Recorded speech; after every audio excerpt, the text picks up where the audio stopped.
Finding those levels, too. Look at that four-punch combination. It's a masterclass right now from Shakur Stevenson. That's what you're seeing, a masterclass. And Shakur meets him with a straight left hand. Oh, and there's a knockdown scored with the left hand.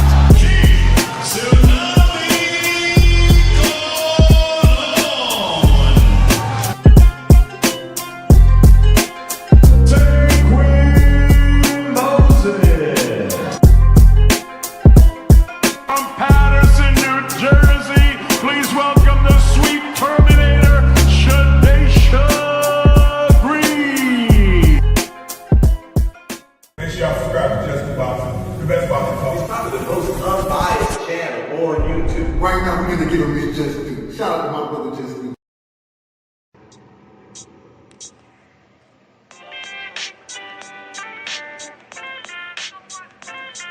Yo, you know the deal. We back again. We never slacking. Word 'em up. Ladies and guys, whether if you drunk or you high, it's time to pay respects to the illest man alive. If you think you got a point, he'll shrink you down to size. And from there it's downhill like a slinky or a slide. Open your eyes, got a deep connection with the rise, so you might see them jump in whenever they go live. Peep it, this channel blowing up now, it's not a secret. With tons of exclusive interviews to listen to. Them other channels I hate, but yo, they missing clues. They start narratives, sip the goose and twist the truth. It don't take a rocket scientist to get the proof. Just click the live at 4 p.m. Eastern time. But when you chime in, make sure you keep it kind. But if cowards want to debate, then it's feasting time. My man Just Stu shine busy all the time. Grind 24/7, 365. Videos he might have 365. My rhyme sick, they make you do a 365. You get a rich if you think you fit to survive. It's Just Stu boxing, time to click the live. Ain't no beginners, if you soft, you ain't down to ride. I crush you, respect too, it's Just Stu. He got the illest boxing show on the internet. The boy been a threat and he ain't even had dinner yet. Word 'em up. Yeah. You know what time it is.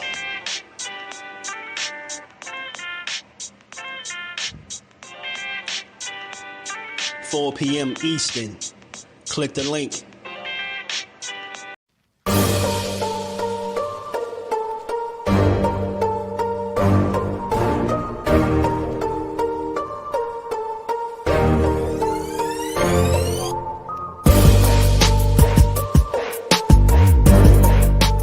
The truth gonna tell on your ass what you doing or what you're not doing every single time. You can lie, you can bullshit and all that, but when that bell ring, if you ain't put that work in, it's gonna show, bro. It's gonna show. Not to mention y'all in a sport that can cost you your life. Literally, you can die in this shit. So if that's the case, man, if you gonna do this, don't bullshit with it. If you don't really want it, say to yourself, keep it real with yourself. I really don't want this shit. I can't put the work in that it requires. Walk away. Ain't nobody mad at you. Go out there, you young enough, you go get educated, get a skill, do something, man. But don't play with this, man. You can get killed in this shit, man. Man, what's good with the family?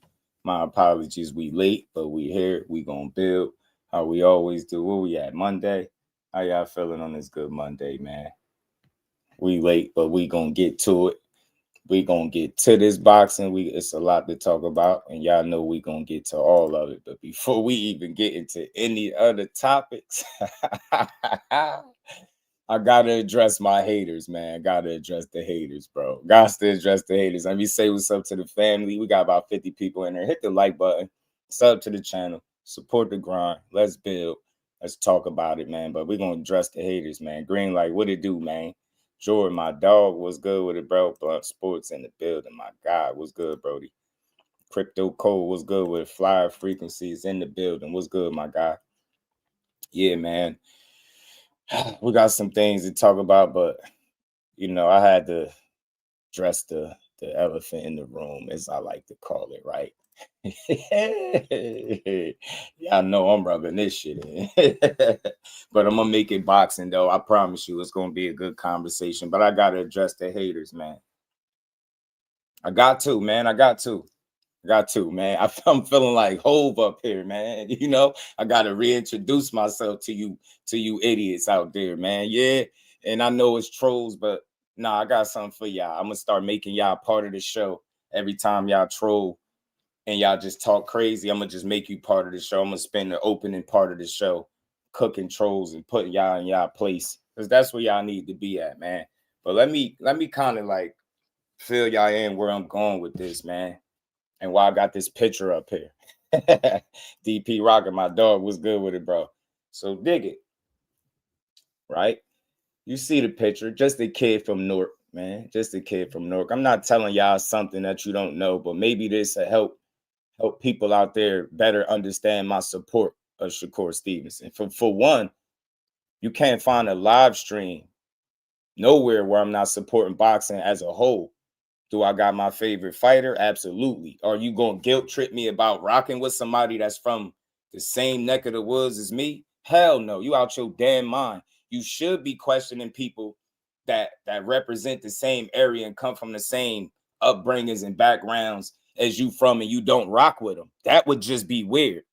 I mean, I could see if, you know, I ain't had no type of, you know, mutual respect between me and him. Like, I done had the man on my channel, right? He ain't owe me that. He gave me an hour of his time. I plan on having him back.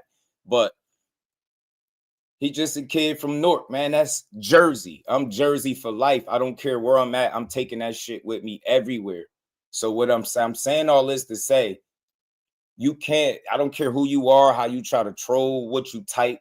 You're never going to make me feel bad about supporting a guy that's representing my neck of the woods on the highest levels of the sport that I rock with more than any other sport, you know, period. You get what I'm saying? Hands down, boxing is it for me. But the dude really putting on for Jersey. I am Jersey, bro. Like, hey, it's in the blood, bro. This ain't nothing. This ain't no fake shit. This is real. And, you know, it goes a long way that, you know, it makes it even better that we had a chance to connect and get at people a good interview and a good conversation. But I'm here to tell you, no matter what you type and no matter how hard you go, you are not going to make me feel bad about supporting this man. I don't give a fuck what you say and how you slice it, but I give everybody their respect. But everything I've been saying about Shakur Stevenson is actively playing out right now, and I'm going to enjoy it. I'm going to rub it in. We're going to have fun, but it's going to always be a real boxing conversation. I'm not going to just come here and just force the conversation to be about him, but when it's a topic, we're going to cover it. I'm from Jersey. I'm not ignoring it. He getting his just due. Yes, he's finally getting his just due, and you think I'm not going to celebrate it? You out your damn mind. You could call me a fanboy, a cheerleader. You weird.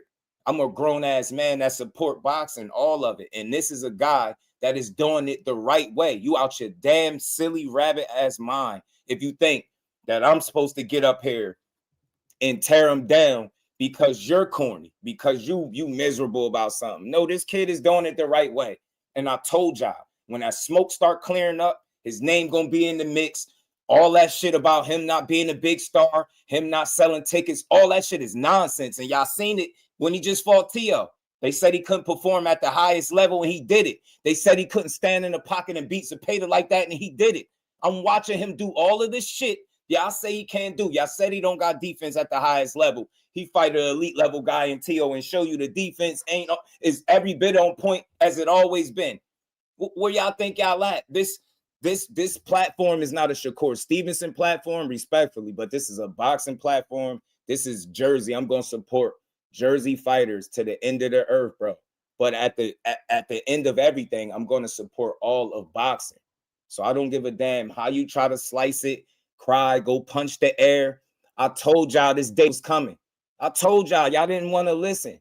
Y'all wanted to sit there and follow the narratives, keep pushing all the narratives. He can't fight. He don't got no offense. He don't got no defense. He can't take a punch. He ain't this. He ain't that. He been proven every last one of y'all hating ass dudes. He proved y'all all wrong and y'all hate to see it. And more so, you hate to see somebody support their guy. Well, I'm here to tell you, I'm from Jersey. I rock with Shakur Stevenson unapologetically, publicly, bro. There's nobody in the boxing world that can make me feel bad about that. He doing this shit the right way. He putting on for Jersey in a way that you can't really say you've seen in years. Yes, he doing it big, man. I salute him for that. I'm a supporter of these dudes, man. Fan my ass. Fan is what a lot of y'all are. When the shit ain't going good for a fighter, y'all off to the next fighter. When a guy lose, when a guy miss weight, when a guy have an issue, a guy get injured, y'all off to the next dude. This my guy. I rock with him. So if you don't like that, you probably don't want to tune into this channel, because I'm going to support Shakur Stevenson. But more importantly, over Shakur Stevenson, I'm going to support boxing. No one fighter is bigger than the sport. But I'll be damned if y'all think y'all, like I said, I'm going to keep saying it, y'all going to make me feel bad about supporting a guy that is winning at the highest of levels. The man just had a sellout in his first pay-per-view, but the haters will tell you he can't sell tickets. He can't sell out a family dinner and all that stupid shit. Now you seeing that none of that is the reality. You seeing it that it's starting to look like if you want a big fight and you want to get respect, roads are starting to lead through Shakur, and y'all hate to see it. Well, I love to see it, because not only do I love boxing, but I love to see a guy from my neck of the woods where people don't do this kind of shit. This ain't regular. What he doing ain't regular. So when I speak on it, I'm gonna speak on it like I know this shit ain't regular, bro. You could be as mad as you want to be. I told y'all this day was coming. And the crazy part is, it's not even over. It's not even over, bro. Just getting started. Y'all don't like the fact that the Shakur Stevenson era is underway. I told you hating ass dudes it was coming. Y'all kept talking about his hands. His hands, he's soft. He don't throw no punches. He don't got defense. He don't fight nobody. Now, all of a sudden, his name being mixed in some of the biggest fights in the world. You got Devin the Dream Haney saying him and Shakur Stevenson is the biggest fight in boxing. You got Ryan Garcia, that we're going to get into in a minute, his dad talking like they willing to get in there with Shakur. You get what I'm saying? And then you obviously got the man, Gervonta Tank Davis, whenever he places foot back in the sport of boxing, you still got that as a potential fight.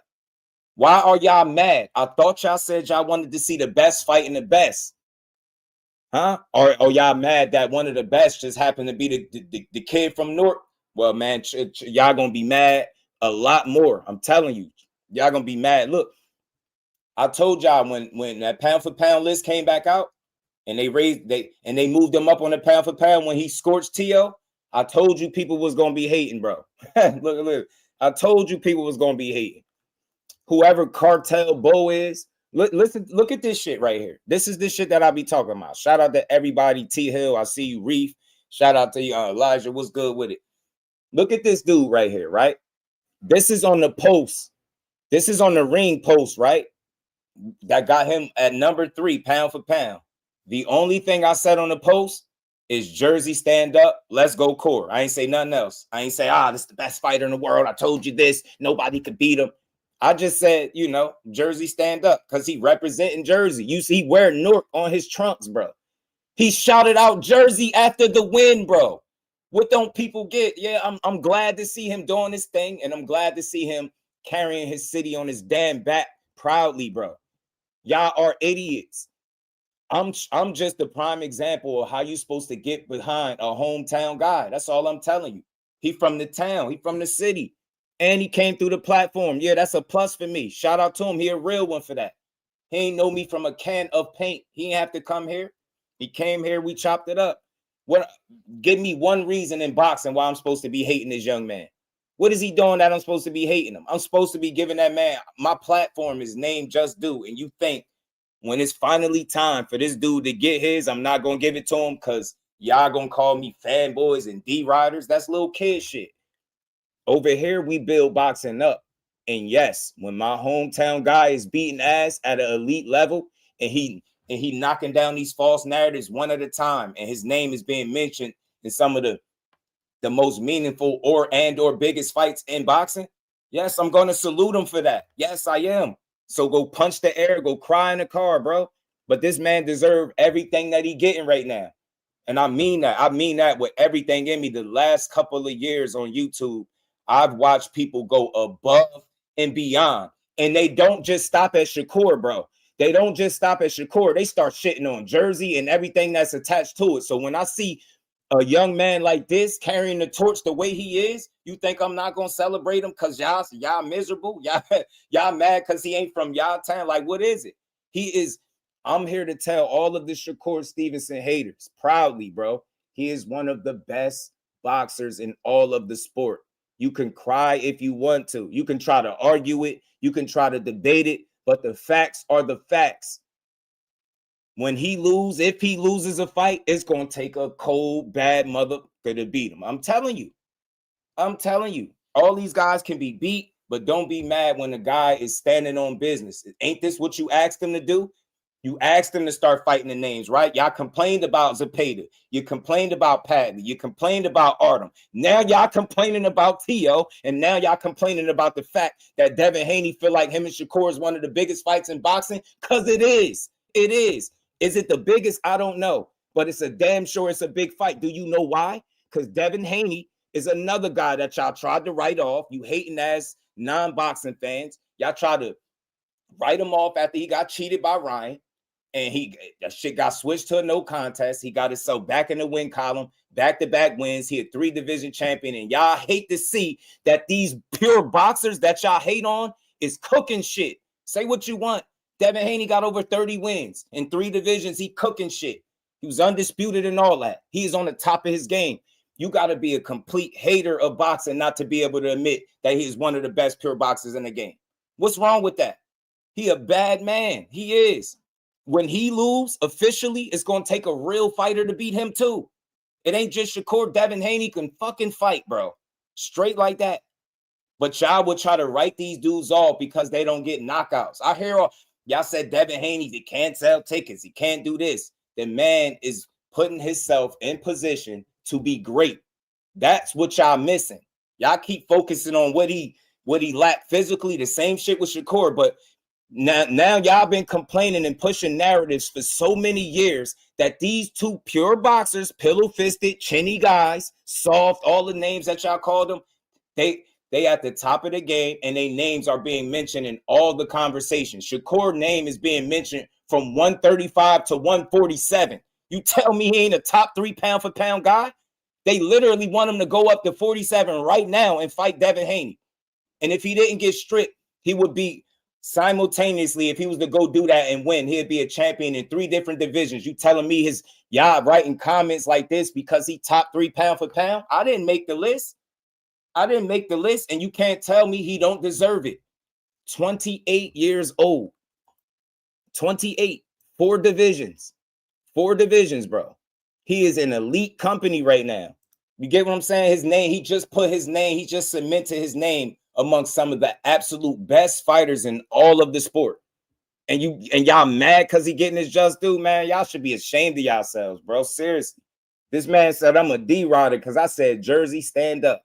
That's crazy, bro. Listen to this dude. He said, all you do is try to find a silver lining in every situation, and it comes off as disingenuous. I've seen your channel. Do better.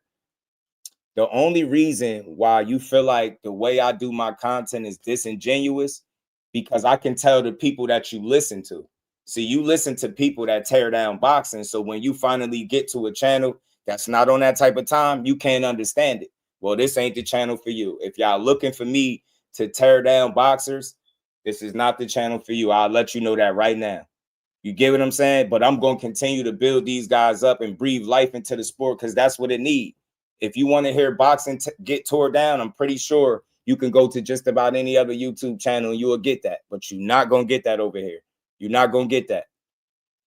I'm just do boxing for real. That means when I talk about these guys, I have that in mind. If you're on top of your game, if you're doing what you're supposed to be doing, the credit is going to be given at all points. Shout out to Behind the Hands TV. Samuel, what it do? John Wick, what's good with it? Howard, what's good with it? Shout out to everybody in the building, man. BJ, what's good, homie? They mad because the man putting his name in the mix of some of the best fights in the world. And T-Mac was good with it. And that's what it is. These people really don't want to see. They don't want to see the best fights in the world. They don't want to see the best fights in the world. You know what I'm saying? Because they mad that some of the best fighters in the world are guys that they tried to write off in the Devin Haneys and the Shakur Stevensons of the world. So this guy's a fool. You get what I'm saying? Y'all don't know what bias is, bro. Y'all don't know. I support him. Are you slow? Are you slow? Because I'm cooking trolls. I'm using this first part of the show to cook y'all, and then we're going to get into the topics. Hit the like button, sub to the channel, support the grind. We're going to talk about it. Are you slow? Or are you deaf? Or are you just not listening? It don't got shit to do with him being a brother. Get that weird shit out of here. You don't know where you at. You might be lost. So let me inform you as to where you at.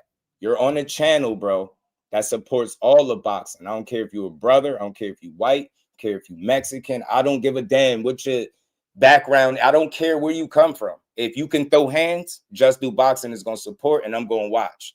Simple. It don't got shit to do with him being a brother. I just told you we both represent New Jersey. Him specifically Newark, New Jersey. That's where I'm out this way, bro. You get what I'm saying? I'm going to support him, man, because he's doing this shit the right way. He's showing you that you could put on coming from Jersey. Why wouldn't you celebrate that? Why would I get up here and not highlight what's dope about this young man? Y'all crazy. Y'all got me messed up, bro. I'm going to always give him his credit. Y'all just don't like it? Well, find somebody to beat him then. That's all I say. Find somebody to beat him because he beating ass. And he looked like he getting better and he ain't slowing down. Shout out to Ali, man. What's good with it? Bodega tie in the building. You get what I'm saying? These dudes is weird, bro.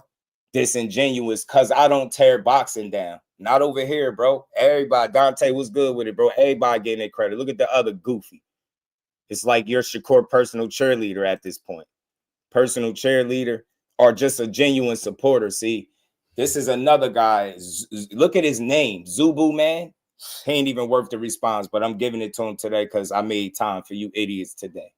Y'all done woke up a sleeping beast. You're going to continue to see me support this man.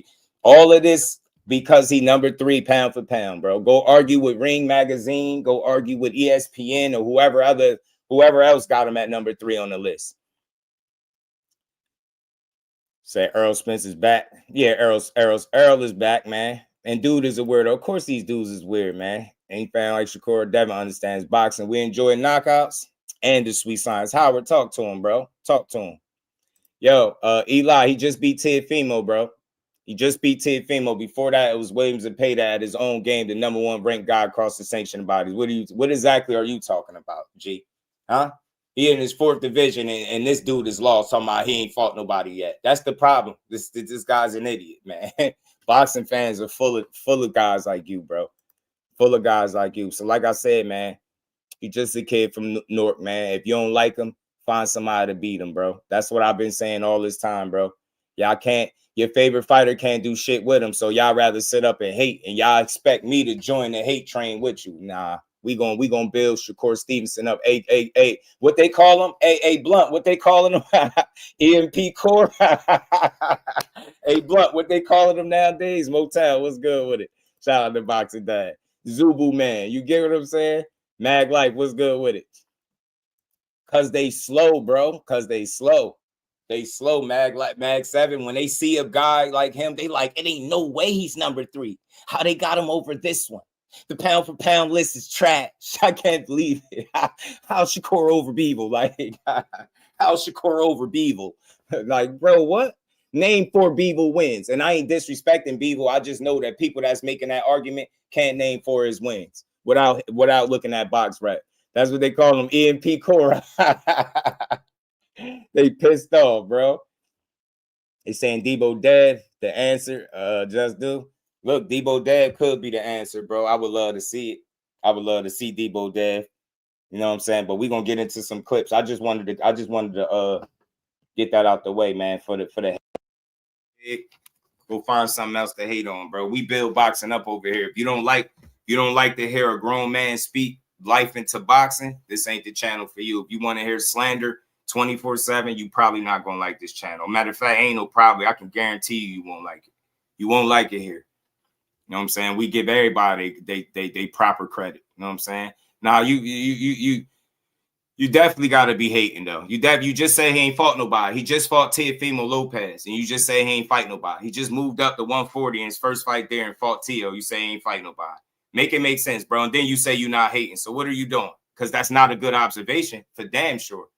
Now ain't the time to be talking about he ain't fought nobody after he just had the biggest fight of his career and sold out MSG, him, Tszyu, and the rest of them boys on that card. Ozell was good with it. Deb next fight is Ryan. Corey next fight is undecided. Deb next fight might not be Ryan. We're gonna get into that. I'm glad you said that. We're gonna get into that. That ain't what his father's saying. You saying that ain't what his father's saying. So we're gonna get into it. We got 90 people in the building. Hit the like button, sub to the channel. Shout out to Big Dog Willie. My dog said defense win championships and belts, Hawks, and core. Big Dog, talk to him, man. Hit that like button, y'all. Support the channel. We about to grind. We gonna build. We got a good conversation. We gonna get to. And we ain't never got a box again. Well, right. well. I already been getting these, but now it's time for you to get your just due. Shout out to Big Dog Willie, man. Shout out to Big Dog. Let's get to it, man. Go cry in the car. Go punch the air, man. He ain't fighting nobody. He didn't do this. He didn't do that. Oh, my God. I don't see how y'all could be rooting for him. He just keep beating everybody. He literally damn near just 12 zips of mine. We talking about he ain't fighting nobody. What the hell going on, boxing? Shout out to Mill City, man. Got to play your video, fam. Shout out to Mill City, man. Got to hear from Ryan and his dad. Let's see what Ryan and Pop was talking about, man. Let's see what Pop Ryan was talking about.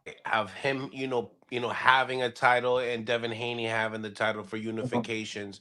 And was that obviously a game plan leading up to a possible mega fight with you guys with a big rematch? I mean, was that in the plans? Yeah, another thing that was in the plan was Teofimo.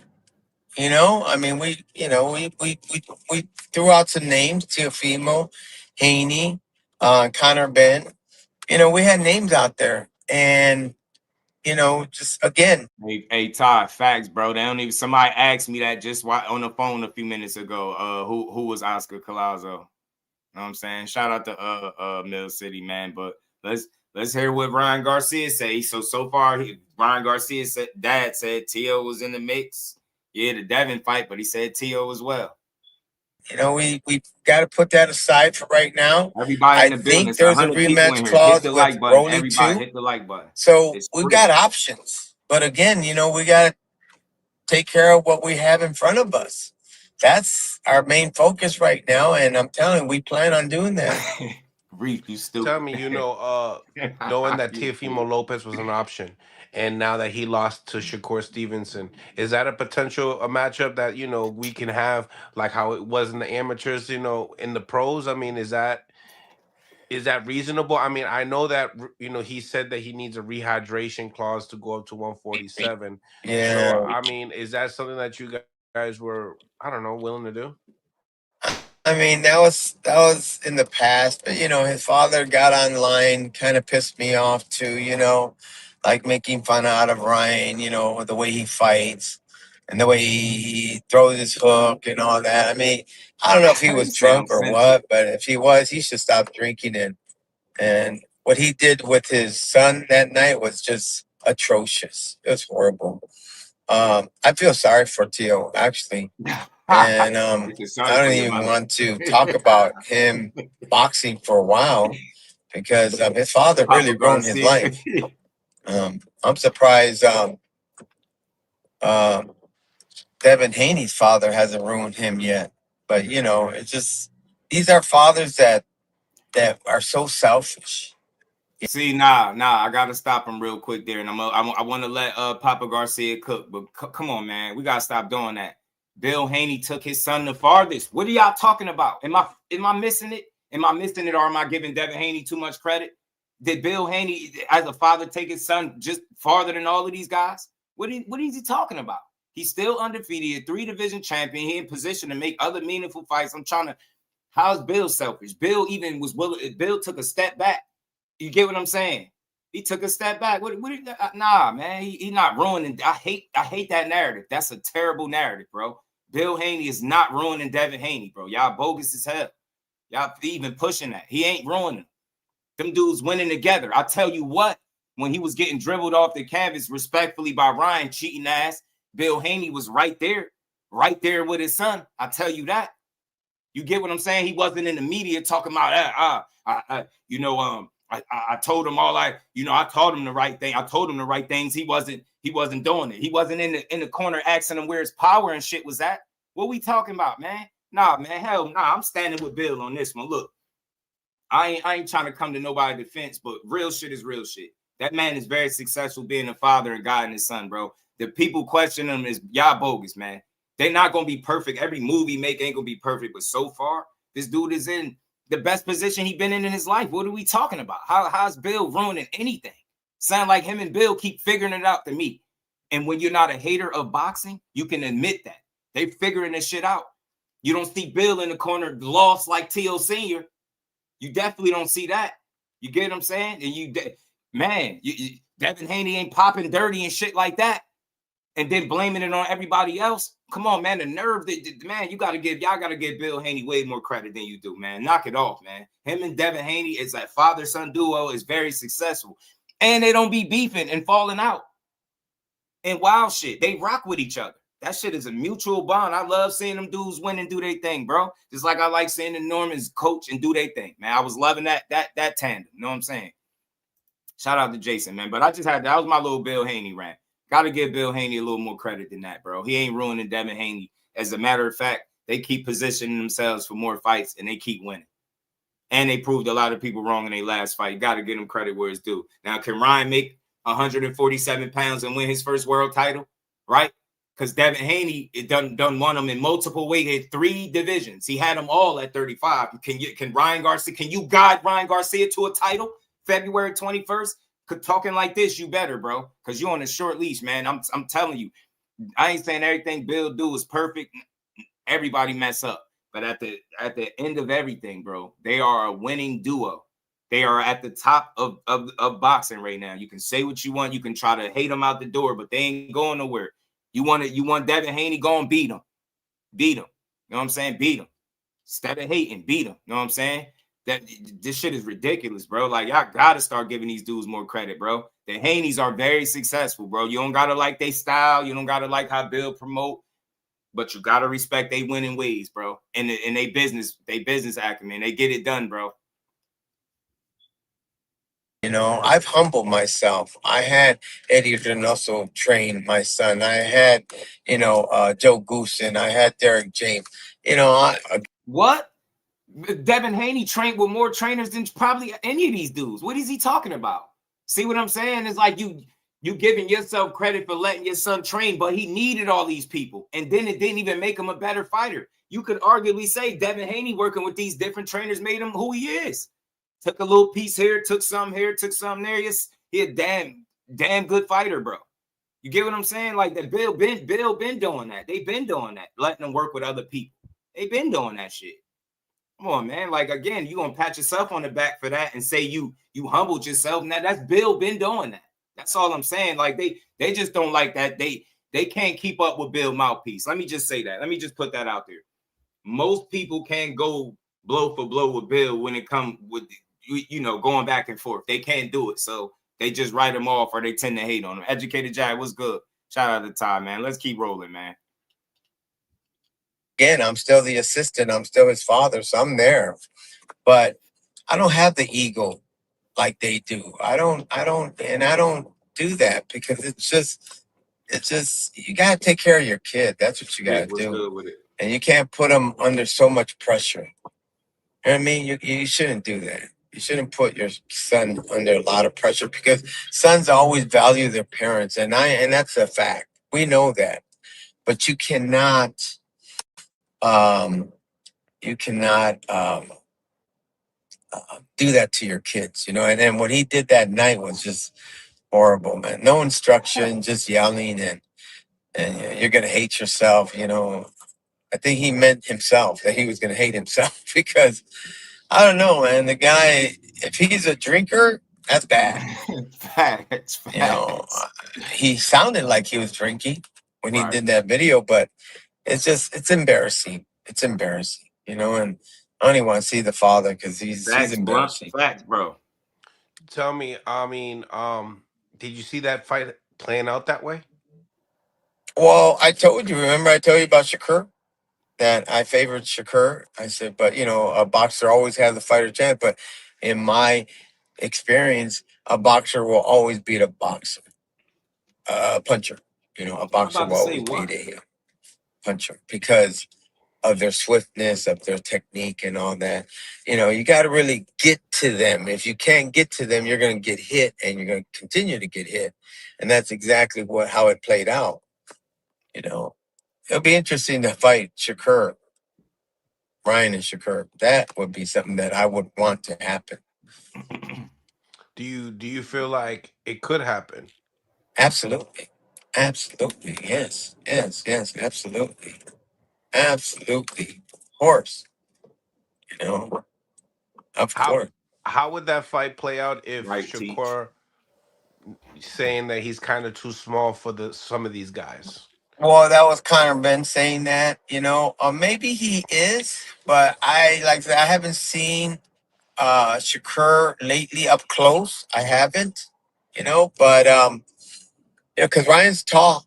Ryan's tall, you know, but and lanky, and Ryan's got, you know, excellent punches, good punches, you know, and he has a good rhythm to his punches. You know, you've seen it.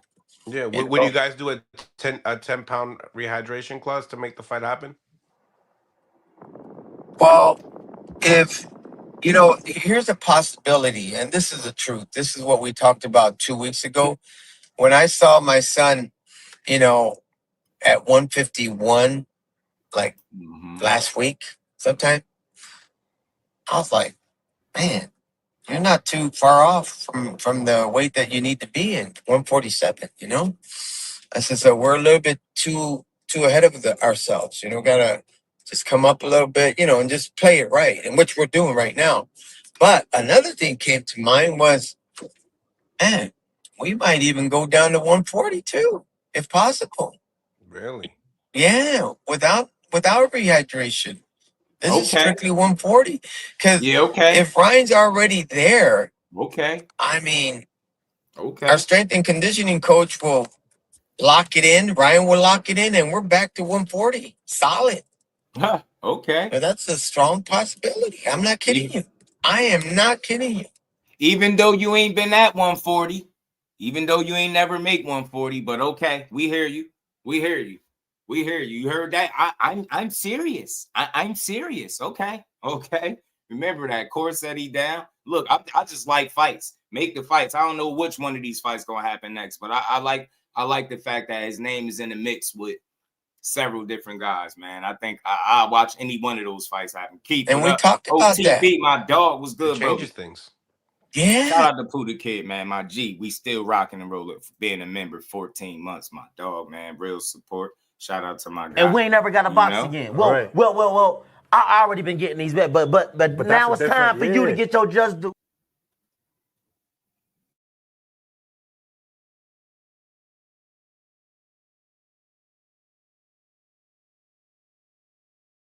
Hey, behind the hands, don't tell him nothing. He out here, a big dog. He out here making, he cashing.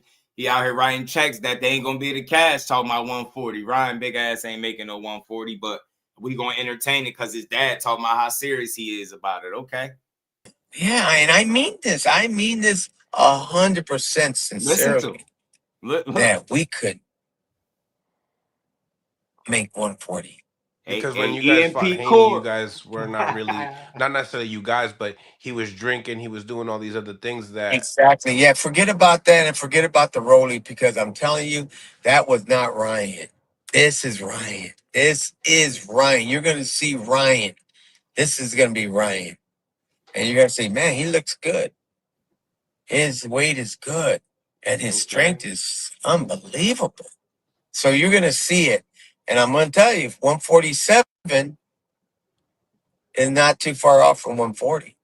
So there's a strong possibility without rehydration clause, we could probably drop down to 140 with no problem. And make the fight happen at 40 instead. Absolutely. Okay. Absolutely. And then you guys can rehydrate whatever you guys want from there.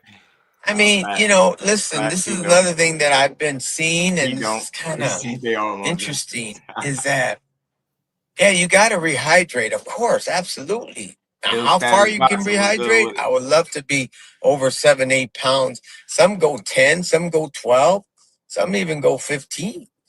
But they do rehydrate.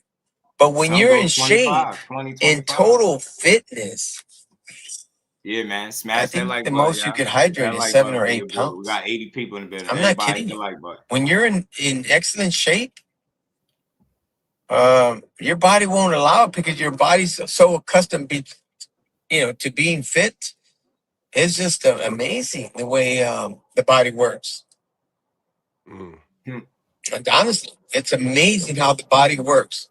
Your body will react to the way you've been bringing it down weight. Your body reacts to the results, and just like anything else, if let's say your body's really tight and all of a sudden you eat a lemon meringue pie, your body's gonna throw it out and say, hey, what the heck is this? Because your body's equipped to staying in shape, eating the right foods, like I said. Yeah, this explanation suck. I'm not gonna lie. All that. So it's just I don't know if your body will let you go that high. I don't think so. I mean, correct me if I'm wrong, but I don't think it'll be more than 7-8 pounds. When you're that fit. So your body we're not even thinking rehydration clauses. Either it's 147 or 140. Nah, hey, Core, you might. What they call it, them blunt EMP Core. Hey, Core, you might got another one. I swear this shit is funny. Hey, Core, you might got another one, bro. You might got another.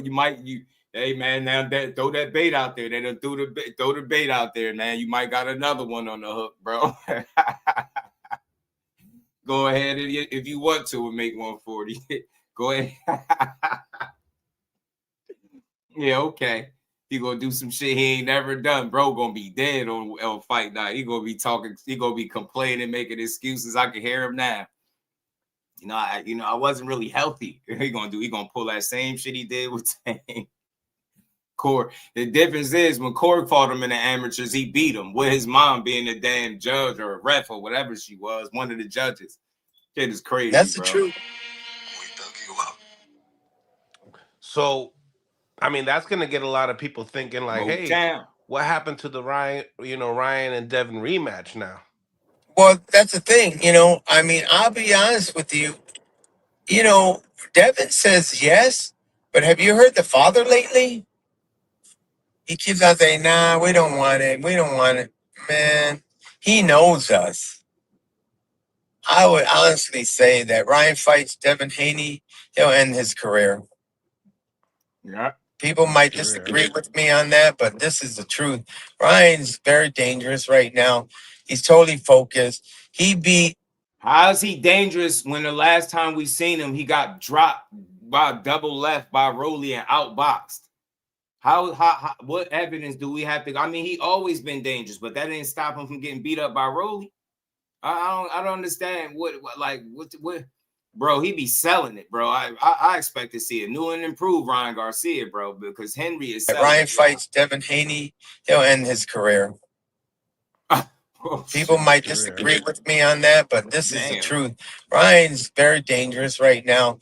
He's totally focused. He beat Devin Haney, okay, when he was 30%.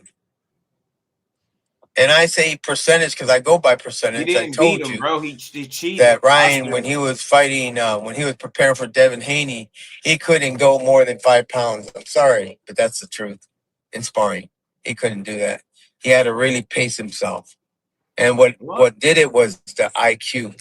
People might say, oh, no. And he's sitting here telling us basically how unfocused his son was for the biggest fight of his life, trying to use it as a flex like they got to win and they didn't. But in the same breath, he telling you how dangerous and focused he is. Like you telling us the wrong shit. You telling us just how he just wasn't focused. So how we supposed to take your word for it that he fully locked in now? Wait ain't the only. That ain't the end of the battle, bro. Was he working? Do y'all got a game plan together for Mario Barrios, right? Like all this shit, he's saying some wild stuff, man. Oh, it's the Ostarine. You know what? Bullshit. No Ostarine. Fuck that. There's no way. It's right here. Okay? It's right it was here. that Ostarine. You have it. You have it in here. You know, you're still who you are. You know, but that's the past. I don't dwell on the past. I dwell on what's at hand. And Ryan is in tip-top shape right now, and he's clean.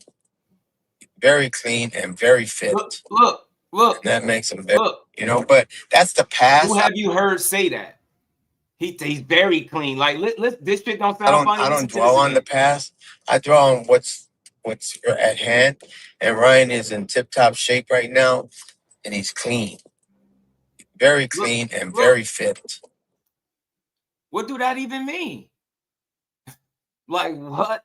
He's clean, very clean. Like I don't know, man. I don't like the way that sounded. I don't know about that one, bro.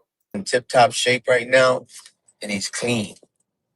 Very clean and very fit. Very clean. That makes him very, very dangerous. I know my son. So him being very, very clean makes him dangerous. You get me? That's where I'm getting at. By the hands, that's the admission of guilt. That's what that sounded like, bro. He said he could be talking drugs and alcohol. You all right. You all right. But some kind of way, it just don't hit the air, right? It's kind of like open to our interpretation. You could be right, could be the drugs and alcohol. But he's like clean, real clean. Like, what the what you mean by that? I need that Drewski clip. What you mean by that? What you mean by that? He's clean, very clean, very clean. Like, what exactly do that mean, G? What do you mean he's very clean, sir? Said this dude contradicting himself, something nasty. Yeah, he is. Yeah, he is. Who that? My dog Jordan. What's good with it, homie? And we ain't never got a box again. Well, Right. well. I already been getting these bets, but now it's time for you to get your just due. Crazy, big dog. It's crazy, man. Crazy. I know him, and I'm telling you right now.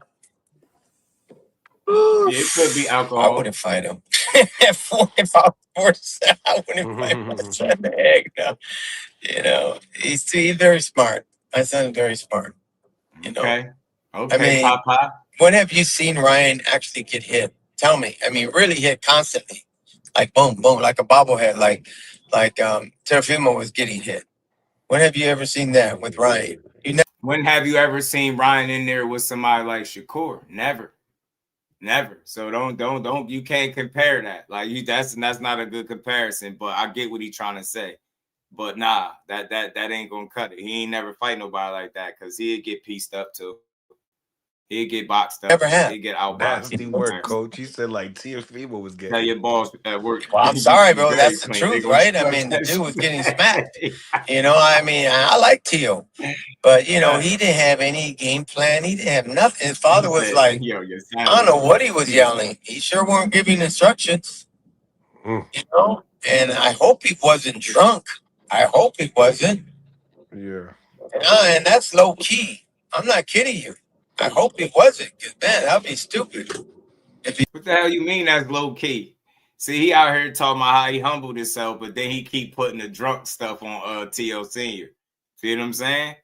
You ain't humble yourself. You talking shit right now. You just don't realize. He was, because you know everybody's talking about it. Even Andre Ward was saying, "Man, that's bad what he did." You know, so you hear, you know, a lot of people just came down on the dad, you know, and you know if he did what he did, then you know he should be out of that circle, because you're gonna hurt your kid more. You know, mentally, it takes a while to come back from that. You know, I'm not kidding you. It takes a while. Yeah, that was definitely, you know, people are talking about that actually. Like, how is that comeback of Teofimo was when good he with does come back? Because Right. he could be possible damage. He's goods. similar. Some people say, nah, he didn't take that much damage. Oh, come on, bro. He took damage, just like Devin Haney took damage, okay? And I'm telling you, the father doesn't want Ryan because I'm telling you, it would be worse. It would be worse. I'm not kidding you.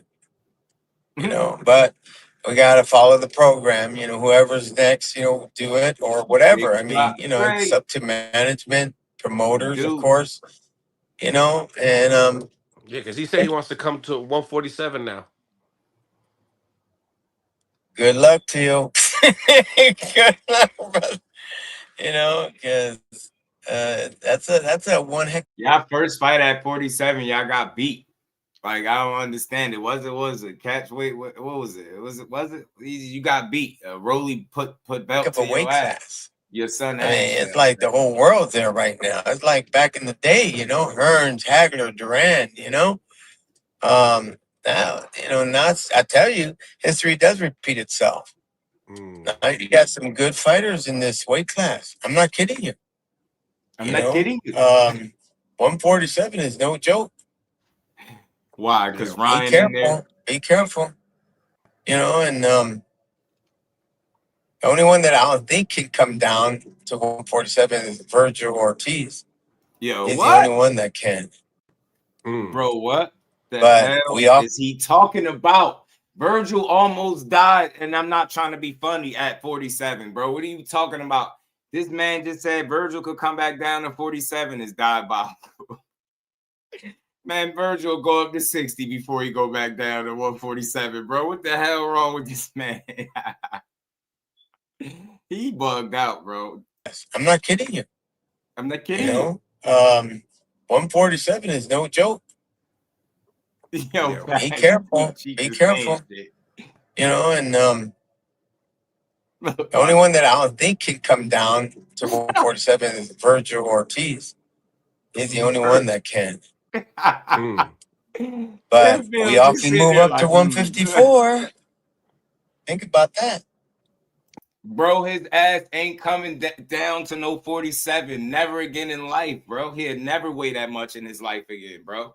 Golly, man. Where he been at? See? Dudes just be talking. They don't really watch no boxing. Why in the hell would he come back down to 47? If that was the case, why did he move? Ain't no fight worth him going down to 47, especially when he got this Boots fight that we're going to talk about a little later, too. Possibly coming on track for April. Yeah. You know what I mean? I don't know what you mean. It's sometimes hard to come down. I'm not going to lie.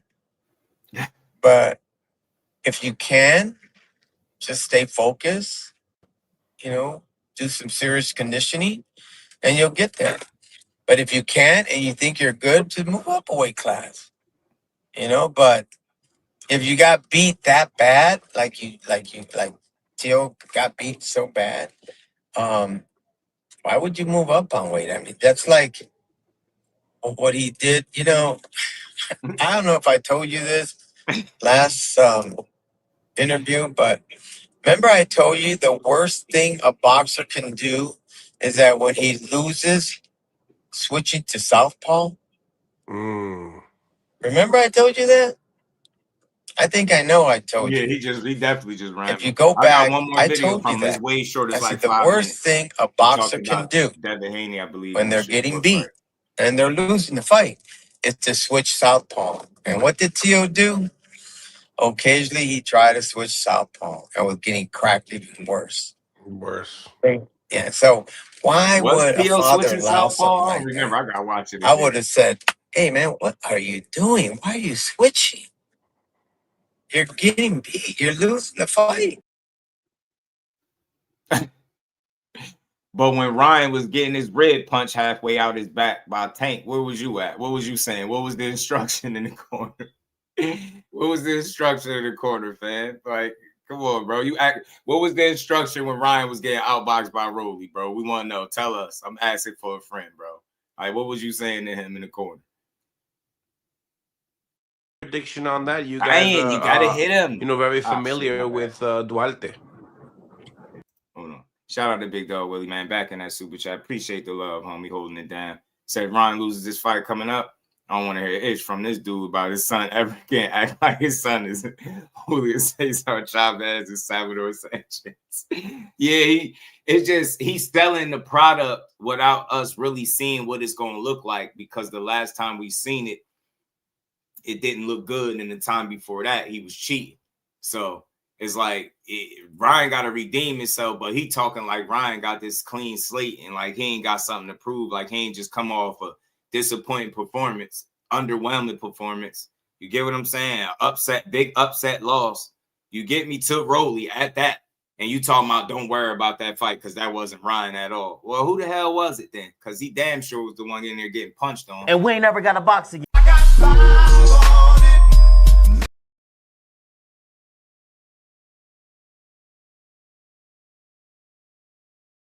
Big dog, man. Henry be tripping, but this one like five minutes, man. He was talking about I think Haney and Core fight. Ortiz is a bad dude. I hope Richardson isn't going to take him lightly. And Oscar's no joke. Oscar is no joke. He's a step above Pitbull when it comes to coming forward. He's no joke. And he's got power. And he doesn't care if he gets hit. Trust me, man. Just like Pitbull, they don't care, man. They'll keep coming forward. But Oscar's a little bit, I think, a little bit more got a better IQ, boxing IQ. So he can do some damage to Hitchens. So he's got to be careful. Man, I'm telling you, Hitchens keep his form, bro. He can box Duarte. All that pressure shit, yeah, dude could create some moments for himself. But overall, Hitchens better box the hell out of Oscar Duarte, bro. And, but again, they're both good, and I'm looking forward for that one. But Oscar is no joke. Oscar is no joke. He learned from Ryan. Trust me. He learned. He cannot take anybody lightly, and that was his mistake. Calling Ryan Queen Ryan and all that shit. And we heard that with Mario Barrios and them. That's a big mistake, man. Ryan keeps that in the back of his mind. You're going to piss him off. Devin Haney put on his story the other day that him and Shakur Stevenson will be one of the biggest fights in boxing. A lot of people... No? No, it wouldn't be a big one. No. It'd be like a chess match. Just because it's a chess match don't mean it'll be a big fight. It won't be a big fight. Tszyu and Shakur played out like a chess match. What the hell is he talking about? Big fight and chess match is not even like, what is he? Seriously, yo. Seriously, bro. No disrespect, Henry, bro. But you swear you sound like you're a little out of touch, man. I ain't trying to be funny. No, it wouldn't be a big one. No. It'd be like a chess match. It would be. You gotta have one than the other. You gotta have like a Duarte and Hitchison. You're gonna have something like that. You gotta have something like that. And Tszyu is more of a boxer at 40 than he is a puncher. So all that Tszyu's a puncher shit, yeah, once upon a time, but he ain't been punching like that, respectfully. So he more of a boxer at 140, and that was a chess match, and that shit was sold out. So I think Shakur and Devin Haney would do well because of where Devin Haney is at and how he stood the test of time and proved people wrong. Much like Shakur Stevenson, they've been kicking ass, man, and you put them two together, it'll be a phenomenal chess match, I'll tell you that. Would it be a big fight? I think so. How big is the question? I don't know, but I think it'll be an impactful fight for boxing. I ain't saying it's about to break numbers and none of that, break records, but I think people are truly tuned in to watch that. You know what I'm saying? I really do. Yeah. That will be. That's what you got to have when it comes to boxing, or else you're just going to waste your money. That's the truth. Do you feel like the Teofimo Lopez and Shakur Stevenson fight was entertaining? Was worth the $70?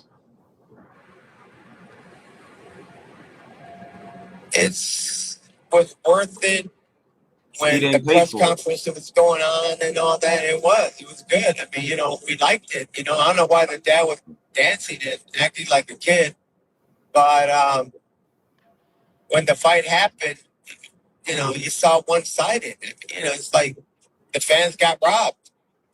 But hey, they didn't get robbed. They didn't get robbed. Tszyu just got his ass beat. It was a fair fight. Nobody got robbed. People got their money's worth. He just said it was with the press conference. It was worth it. and then turned around and said the fans got robbed. I'm telling you, yo, I'm not trying to be funny. This dude been contradicting himself for 2 videos straight. Man, I like the other guys that were fighting. You know what I mean? He ain't asking you that. I mean, didn't you see their other fights being entertained? I mean, they're entertaining, right? Yeah. What was your thoughts on Shushu Carrington?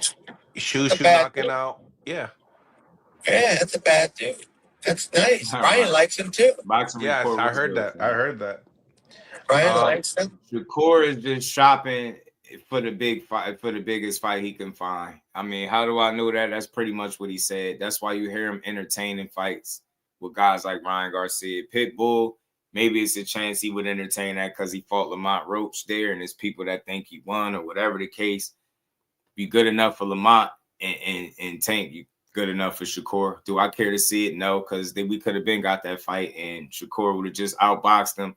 And I don't know how much credit he get. I don't know, because you know how you're going to box him, and people probably complain. So why even waste your time, especially if you can get a guy like Ryan, if he's able to get a win. Like, you know, get what I'm saying? That's a name. I think he just want to try to get them names in there with him. You know what I'm saying? Whoever's a name, he'll fight him.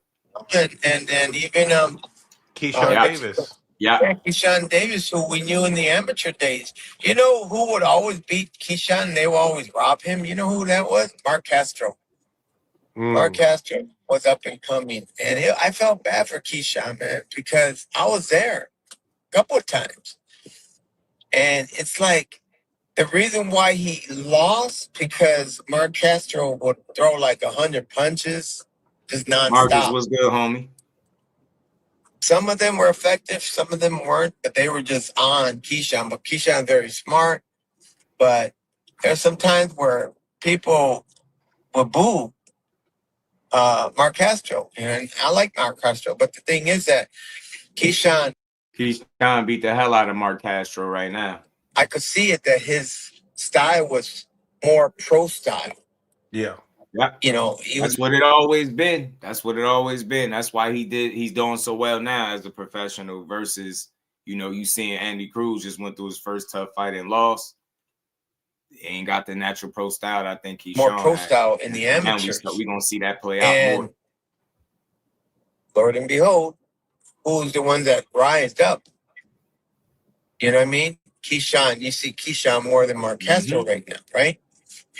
And he got a good difference between who can make it from the amateurs to the pro. I just don't see why they would want to entertain that fight now if they didn't want it before. Maybe because he feel like it's a bigger fight, possibly. You know, because things change. I think that's what all these dudes trying to do. They're trying to get names on their resumes and try to make big fights.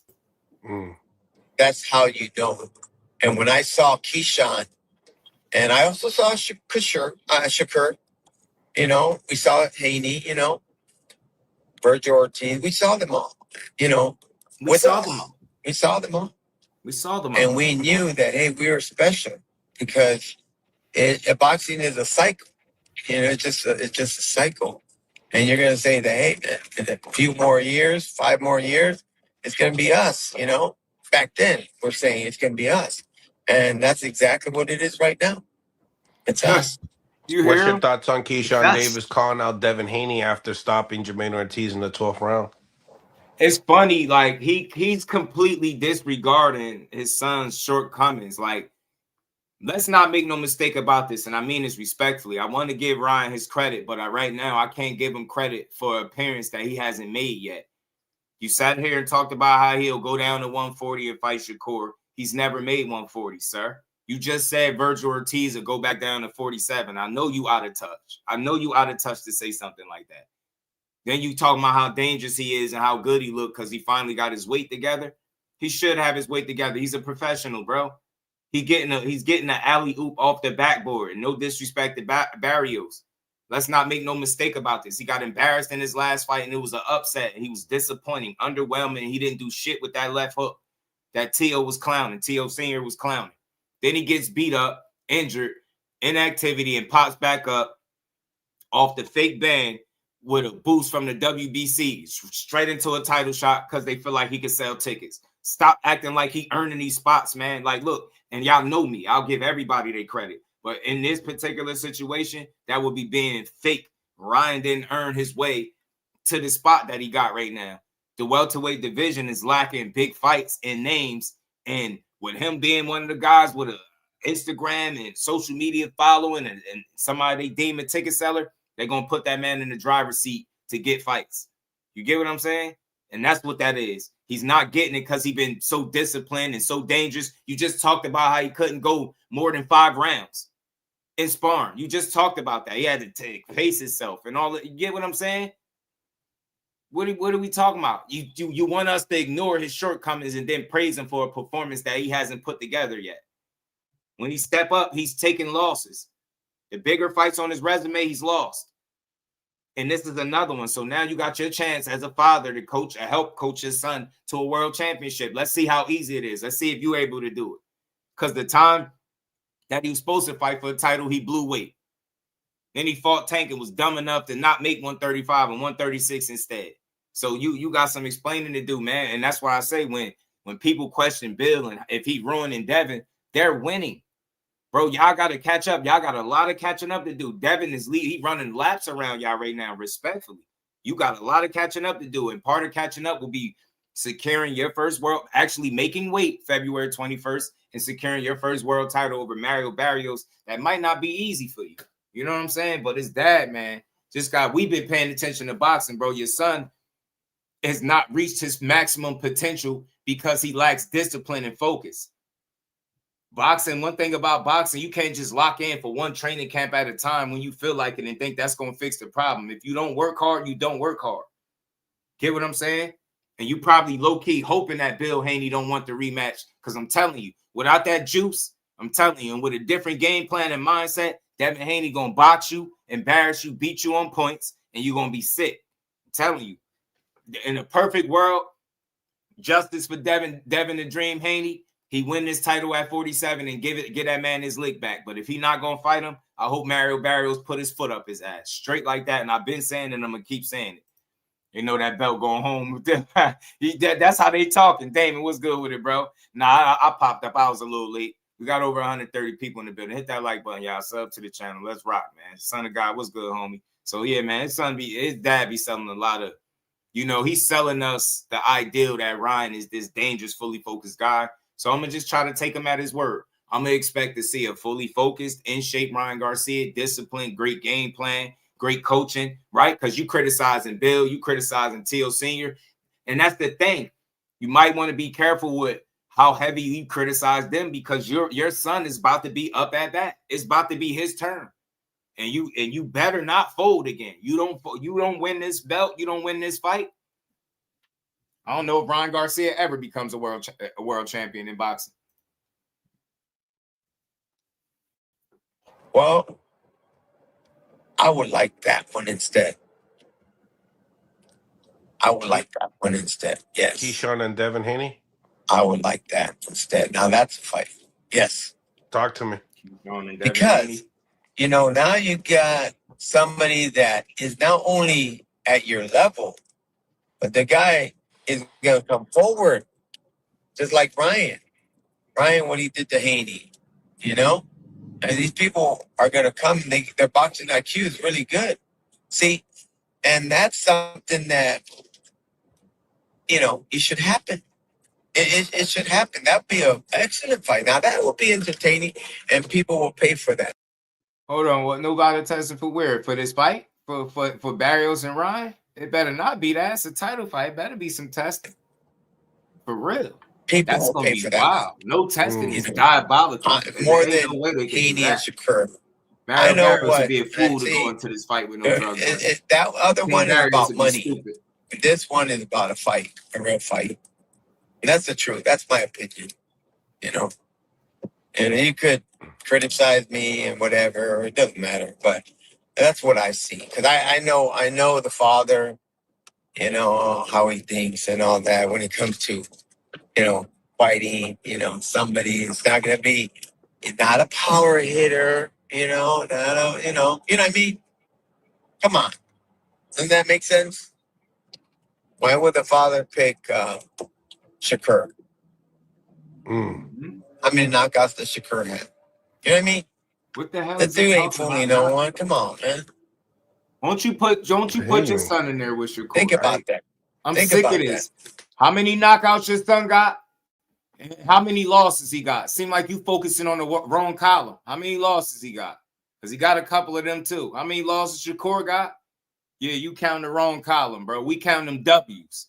You get what I'm saying? What is he, 25-0? What Ryan is? How many losses he got? Got his rib punched into his kidney and halfway out his back. And he had him on bended knee like 10 Tebow. Had him on his boys the men way. He was down on bended knee, bro. Know what I'm saying? He got his way up out of there and then cheated in the biggest fight of his life after blowing weight. Get the hell out of here, man. You gotta be careful how you criticize people. Your son ain't got no clean sleep, bro. He don't got a clean sleep. You just damn near sounded like you admitted that he was dirty once upon a time. How you gonna say he's focused this time? Yeah, he's clean too, real clean, and I mean it. What do you mean real clean? So you mean once upon a time he wasn't real clean? And I'm thinking when he say that, he talking drugs, alcohol, liquor, everything, man. Shit just sound crazy, man. He sure got his finger pointed in these 2 videos, man. But yeah, up at bat, February 21st, you better make it happen, bro. No body testing. Man, yeah, no body testing is a crime. That shit should be illegal, right, at this point, especially for somebody that tested positive before. Anybody fighting Ryan, you don't have making them test is a power fool. hitter in front of you. Shit, you're gonna love that fight. It's gonna go a distance. And in that case, may the best boxer win. But not gonna be fireworks. You ain't gonna get that. So that's why I say it's all about money with them two.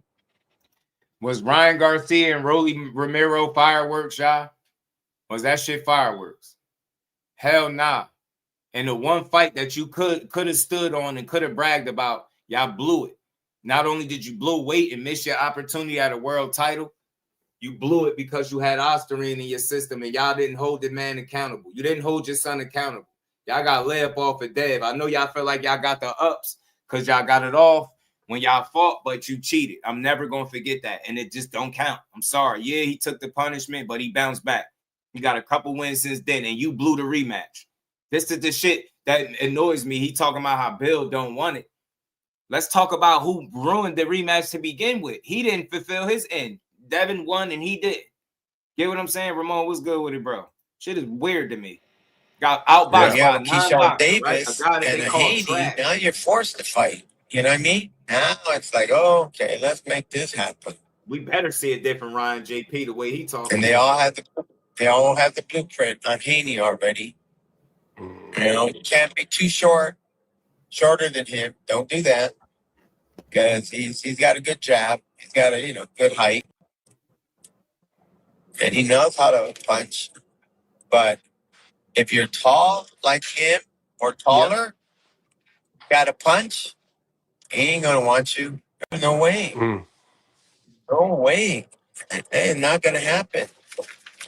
Tell me what rematch do you think Ryan wants more, the Haney rematch or the Rolly rematch? Well, right now we would say the Haney because that's what people want. Remember, in this world, you have to give people what they want. I don't want them to say, "Oh man, no, I don't want that. I don't want that." Even though they might buy it, but when people say Ryan Haney 2, their eyes open, like, yeah. Everybody wants to see that one. Yeah. Well, he just said Bill don't want it. This dude and I would go that direction. That will be a fight. Just don't bring me that stupid referee, Harvey Doc. Don't bring him around. Shit.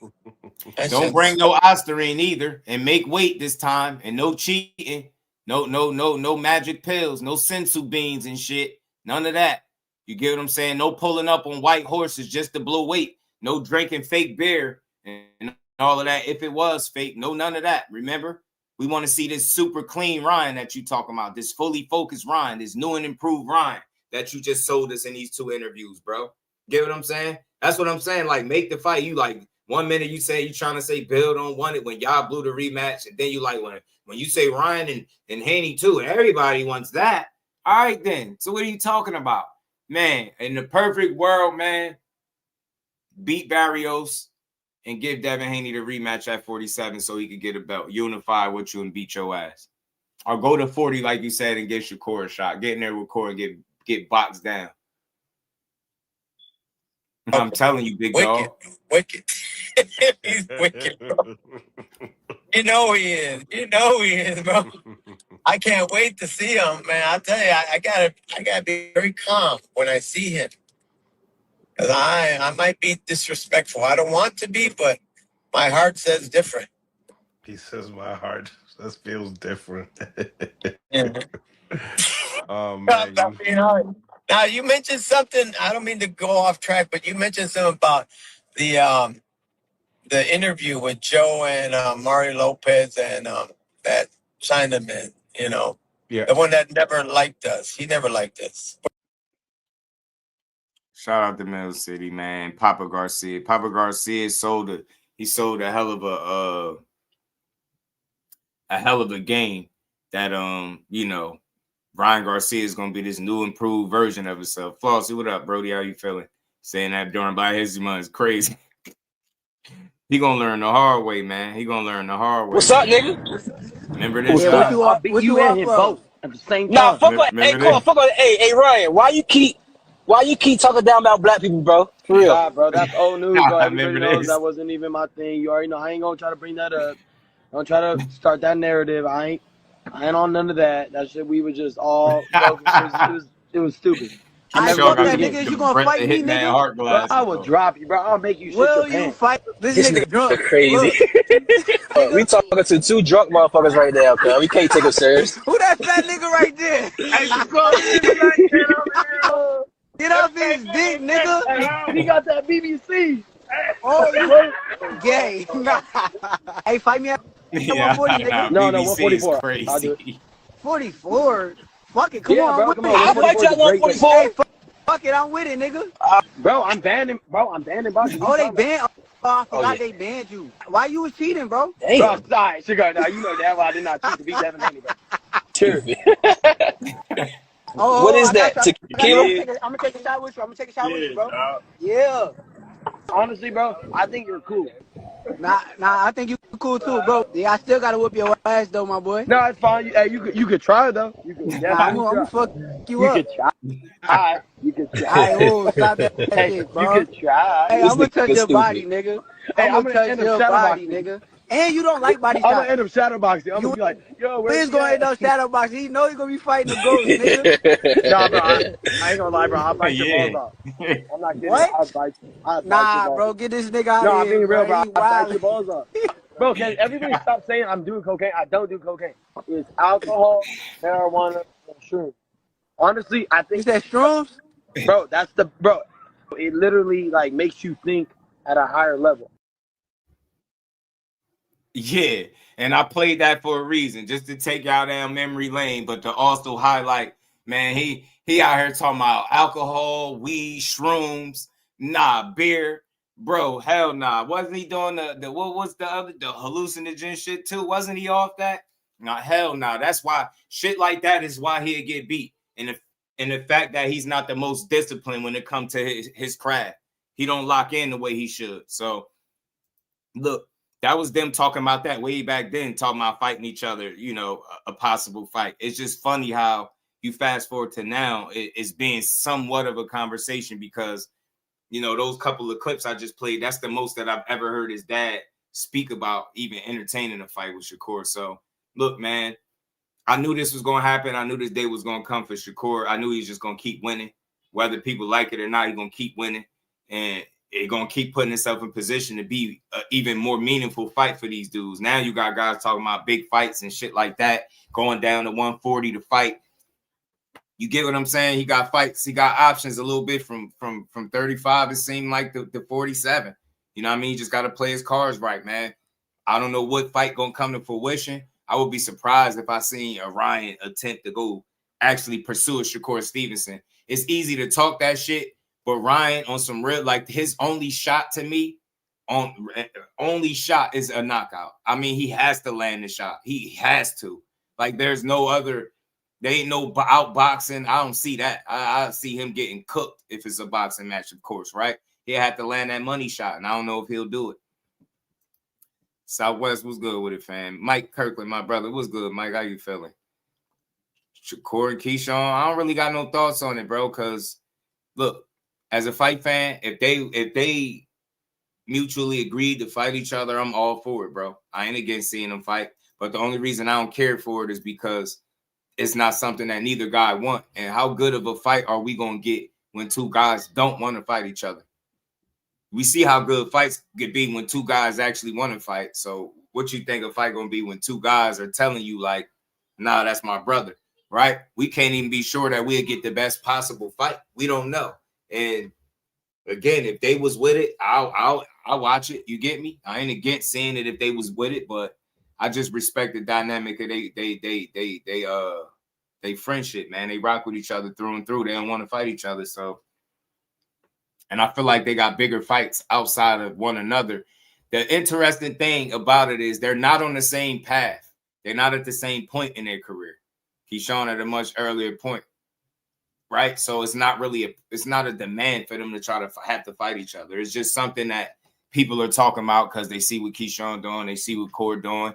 And to me, be honest, I don't think people care to see the fight as much as they care to see one of those two dudes lose. I've said it all along, like, people don't really rock with Keyshawn. They don't support him the way they should, in my opinion, right? That dude a phenomenal damn fighter. He mean, he got that bud mentality, man. He want to hurt you in there. You get what I'm saying? And it's the same thing for Cord. They don't like his style. They want to see him lose. So they figure two birds with one stone. It's a win-win if you could see them two of boxing most hated. They could put the Bash brothers in there together and make them fight each other.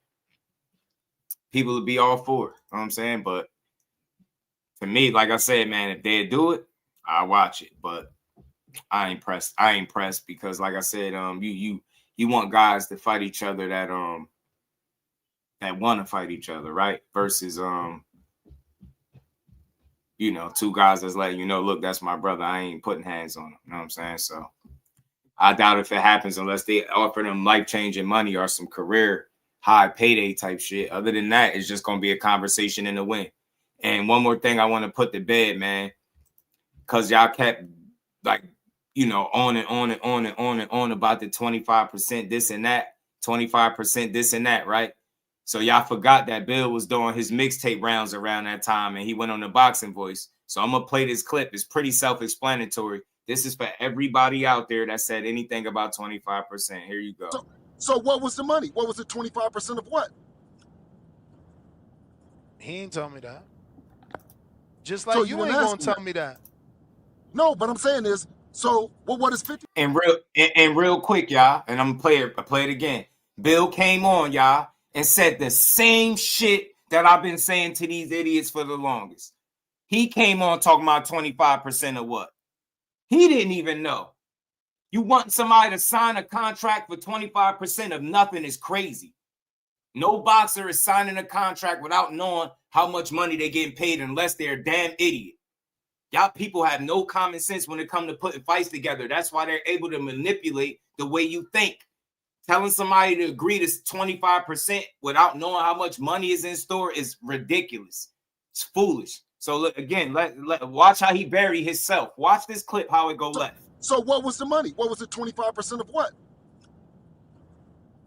He ain't tell me that. Just like so you ain't going to tell me that. No, but I'm saying is, so what is 50% of what then? Whatever the pot is. Y'all know what the pot is. You know. That's why you offered him 25. That's why he want 50. Don't know. How do I know what the pot is and I have a shop to fight? What you mean? You said it yourself when you first got on here. The promoter gives you the number. Listen, Haney fans. Ness, I don't know what you and Devin is going to get until you and Devin decide behind the scenes. This is father telling y'all. It's about to be a fight. And then I can go shop the fight, right? And see what I can get, right? If I know Ness, then I got to give you $1,000. Well, Devin, how much do I got to give you? Well, I want a percentage of what we get when we go get it, right? This shit was a gimmick, man. PR move, bro. So this is even worse, Bill. This is even worse. This means Look, there was what never Ness no saying. deal. Shout out to Ness. This means you was trying to get him to agree to 25% Shout out to Ness. then go to Bob, then go to Eddie, then go to Shout out to Ness. Exactly. Y'all all sitting here telling a man to sign a contract to a fight that he has no idea what kind of money he gonna make. Y'all telling him to wait for it after he shop a fight. It don't go like that. That's how I know y'all don't follow boxing for real.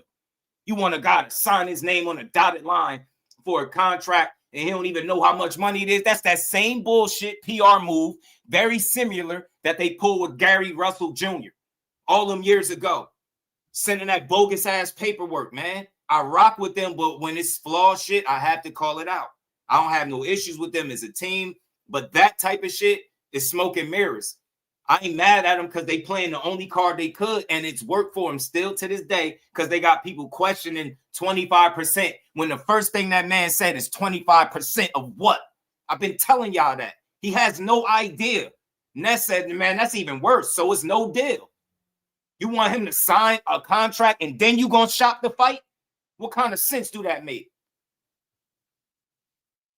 No offer, no none of that. You missing the point, bro. You missing it. All that shit was self-explanatory. If that wasn't self-explanatory, if you still trying to over-explain after this man didn't even know, he didn't even have the particulars. Nobody's assigned, no offer, whatever. What are you talking about? Offer contract. They wanted him to sign it. They said he should. What does taking the 25% mean?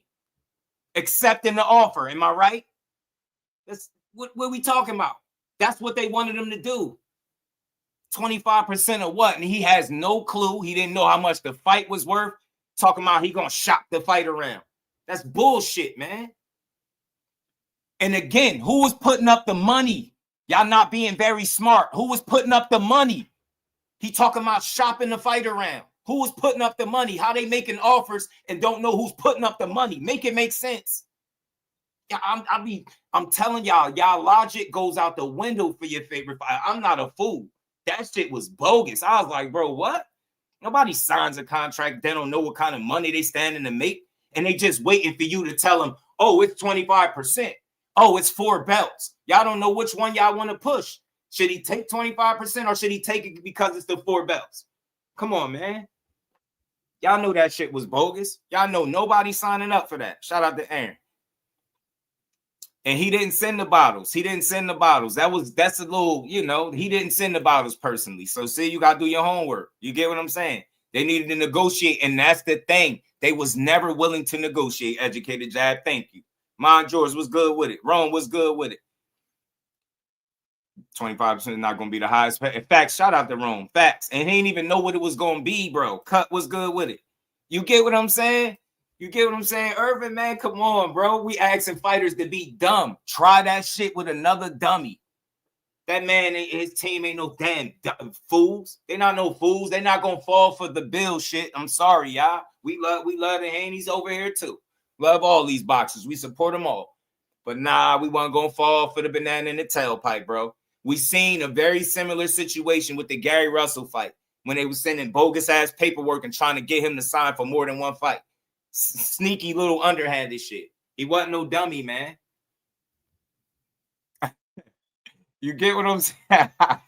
Hey, Mind George, you get me? Hold on, I got you. Just for my guy.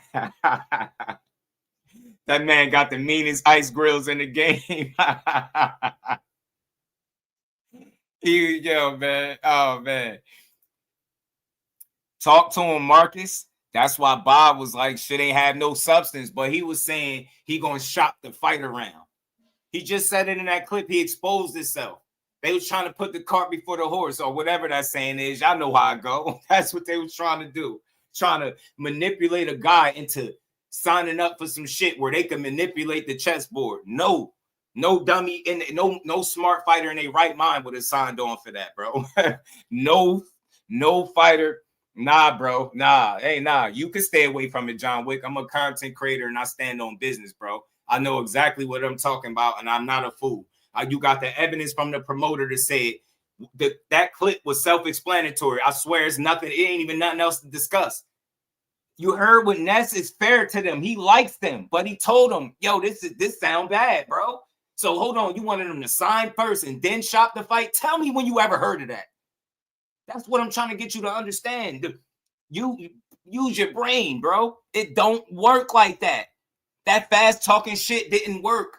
It don't work, man. You wasn't going smart. You wasn't going maneuver somebody into some dumb shit, bro. That's all that was, man. I'm telling you, it doesn't go like that. Fights don't get made like that. Nobody's signing for a fight, accepting a percentage, and you don't even know what it's a percentage of, man. That's just common sense. Nobody's signing a fight not knowing what that bag is going to be, bro. What's the incentive for taking any fight if you're a prize fighter? Your money, bro. You don't know what your money going to be. You not doing it. I don't give a damn what you say. Nobody signing on to something not knowing how much they get paid unless you're a fool. Telling you, bro, it just don't work that way. You know what I'm saying?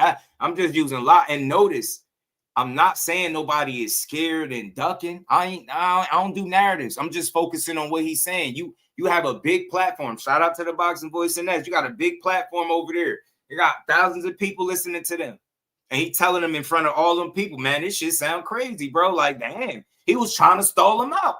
But he like, bro, like, tell us something. And he like, bro, this shit just sound like you was trying to pull a fast one. That's what it was. Shout out to Mike Kirkland, always supporting the grind.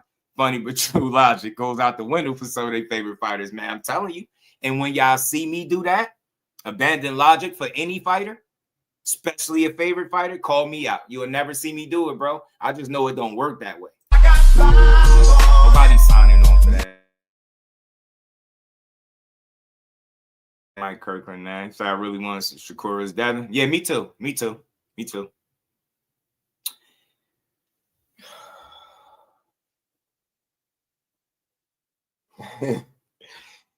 You know why I can say it's a PR move, bro? Do you know why I can say? Because that's exactly what it was. First of all, you made an offer with no real intent because your son posted his goals of fighting Loma at 35 and then going to 140. Remember, he posted that little flex. He never said nothing about staying at 35 for additional fight to defend Undisputed. He never said that. He was done the minute he got out the ring with Loma at 35. You see this picture right here? This picture should have told you everything you needed to know about his stay at 35. Al Booger was good. It was done. It's a PR move because he didn't want to negotiate, and it was an offer made in bad faith. It was an offer made in bad faith. It was something just to give the fans so y'all could run around and say, yo, he made him an offer. It was no real substance behind it. I just played a clip. That shit should have explained everything. You just told a man you expected him to sign on for a fight, and then you was going to shop the fight around. But you forget that they was online saying that Shakur not taking this fight, if he would have took this fight, he would have made more money in this fight than all his fights combined in his professional career. You don't remember they was saying that? That was a fucking lie. They was telling you Shakur was about to get 8 million and Devin was going to get like 16 or something. Wow. You telling me who's going to pay 20-something million dollars for this fight? Because Undisputed was on the line? Go ahead and tell me another lie. That's why it's a PR move, because I got common sense. You can tell that it wasn't no real intent behind that shit. Smoke and mirrors, my friend. I'm sorry. That's what that was, respectfully. I'm not dissing them to say that. I just know a good PR move when I see one. And why I keep giving them credit for it? Because people like you still can't see that it was a PR move, even when you got another platform that try to give him the platform to explain his story, and he can't explain as to why you would want somebody to sign on to something without knowing how much money they're making. You got to ask basic questions, and you can get all the answers, bro. Basic questions. It tell you all you need to know. That was bad faith offer, and the fact that they wasn't willing to negotiate should have spoke volumes to the boxing world. Come on, man.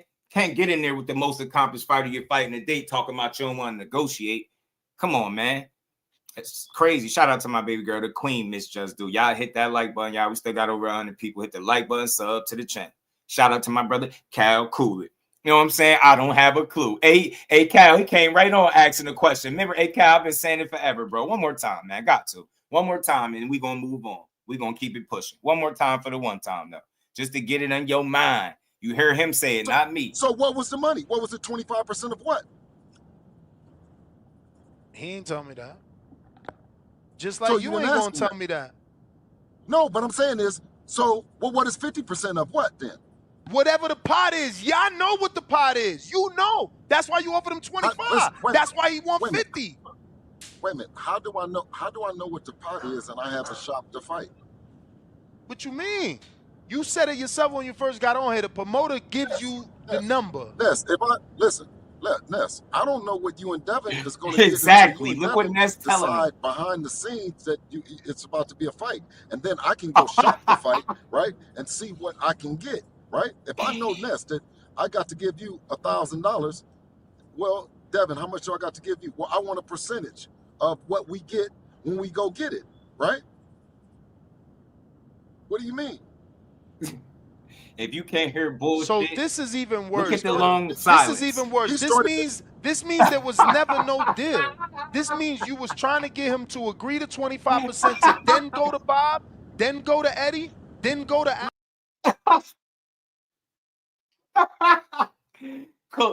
cooking, man.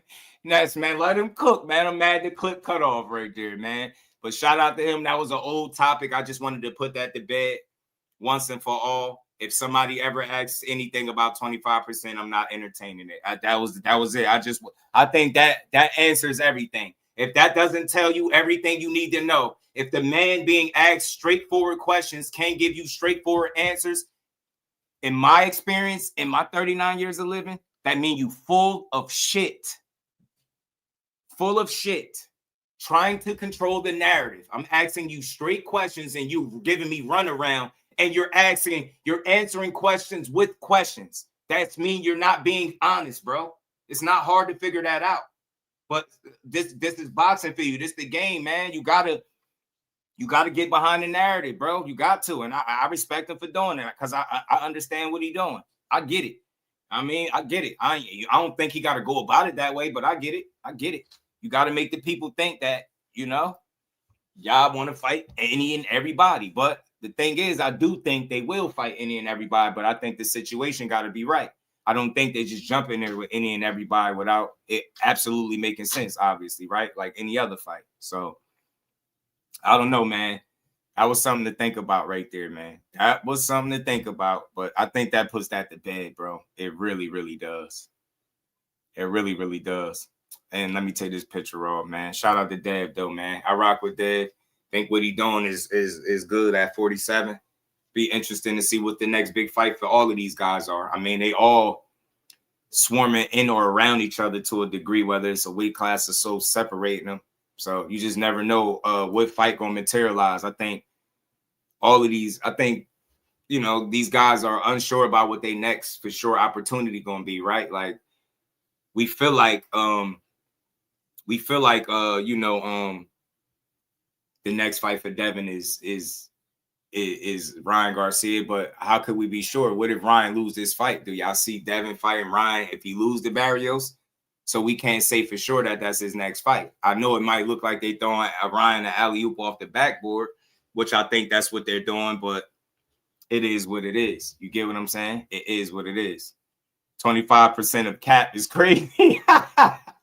Aaron, out of Core and Dev. Look, that's a true chess match. It's a true chess match. You got two of the best pure boxers in the game. But I think that night you will find out the difference between really, really good and generational talent. And I think Shakur Stevenson is generational talent. So that's the guy I got winning in a good fight for sure. You know what I'm saying? Dev ain't going easy. Even in his roughest fight with Loma and Ryan, if you want to count Ryan, he battled hard to the end with both of those guys. You know what I'm saying? He secured the Loma win, I believe, with the 12th round. And,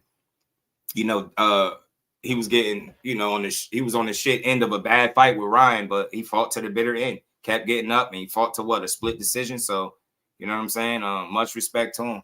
Big shout out to my homie, man, Big Drop Dre in the Cash App, man, showing love, man. Much love to you, Big Drop Dre. My dog, he says support. Appreciate it, man. Appreciate the love.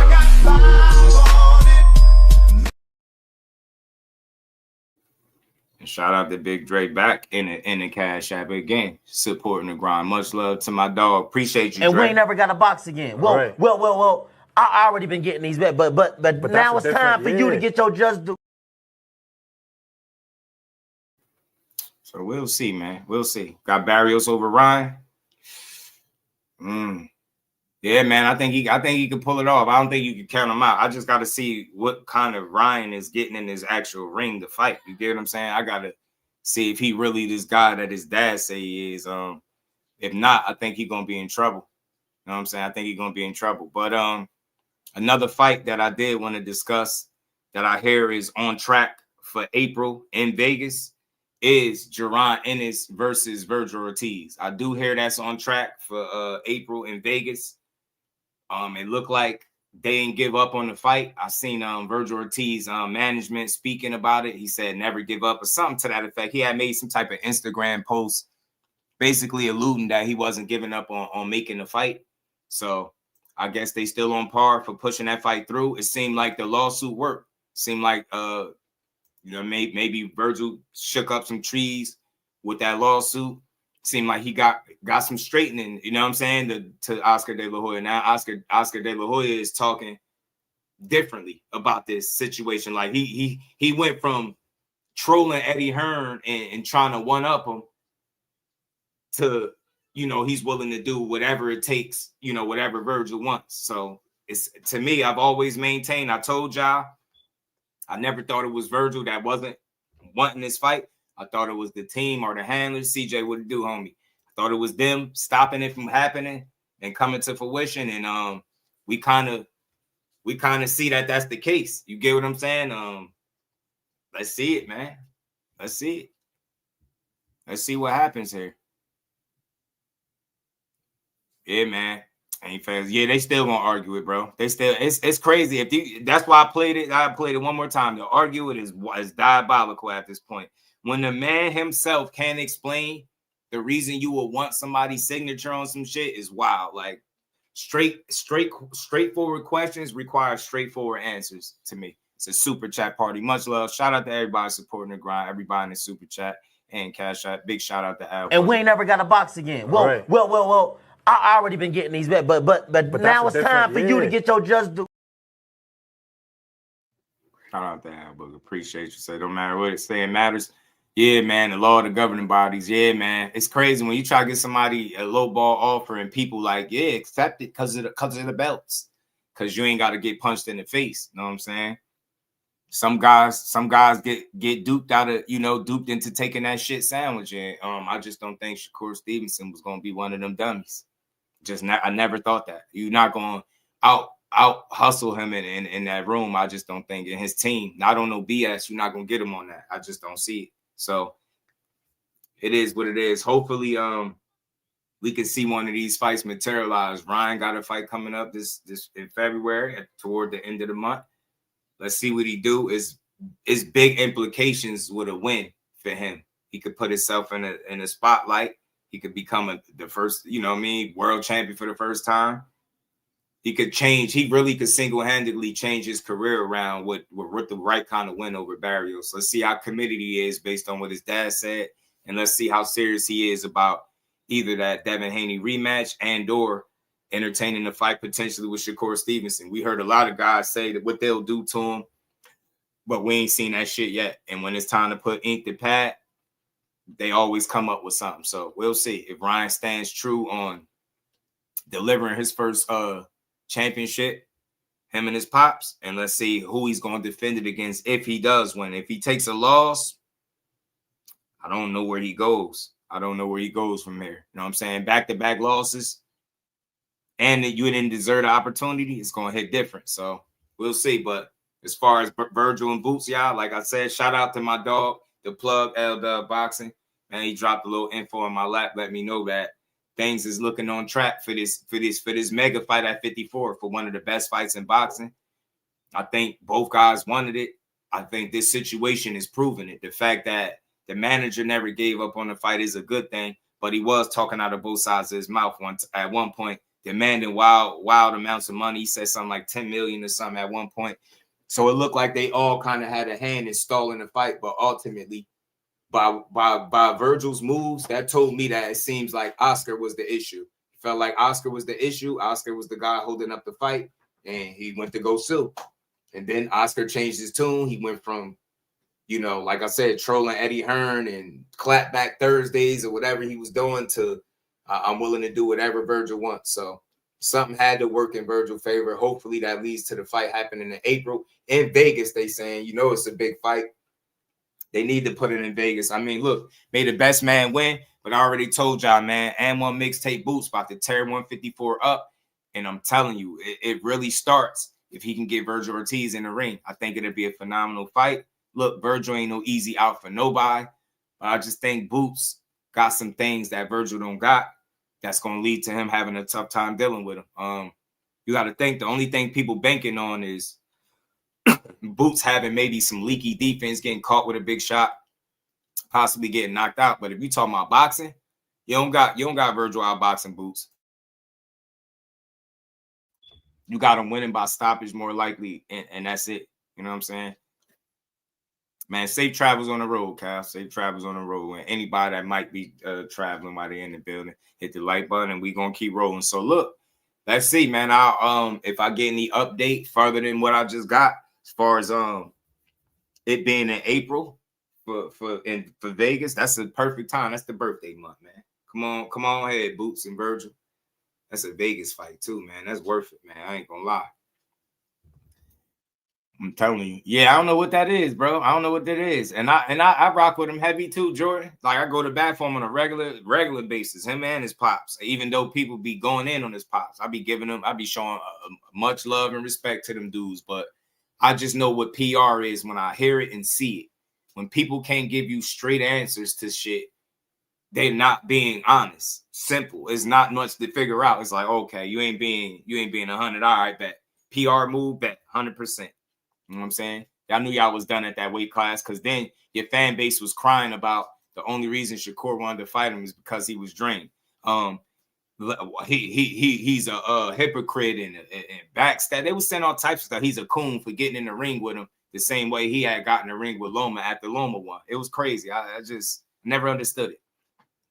Never understood it. But hey, man, let's root for it. Boots and Vergil, April. Seemed like 2026 is delivering for boxing, and I like the direction that it's headed, man.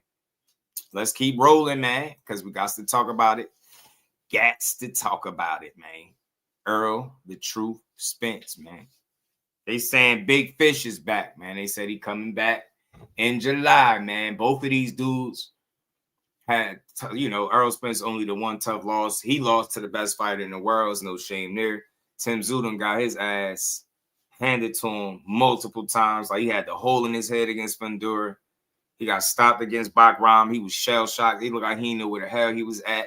And then the rematch with Fundura, he got his ass beat there.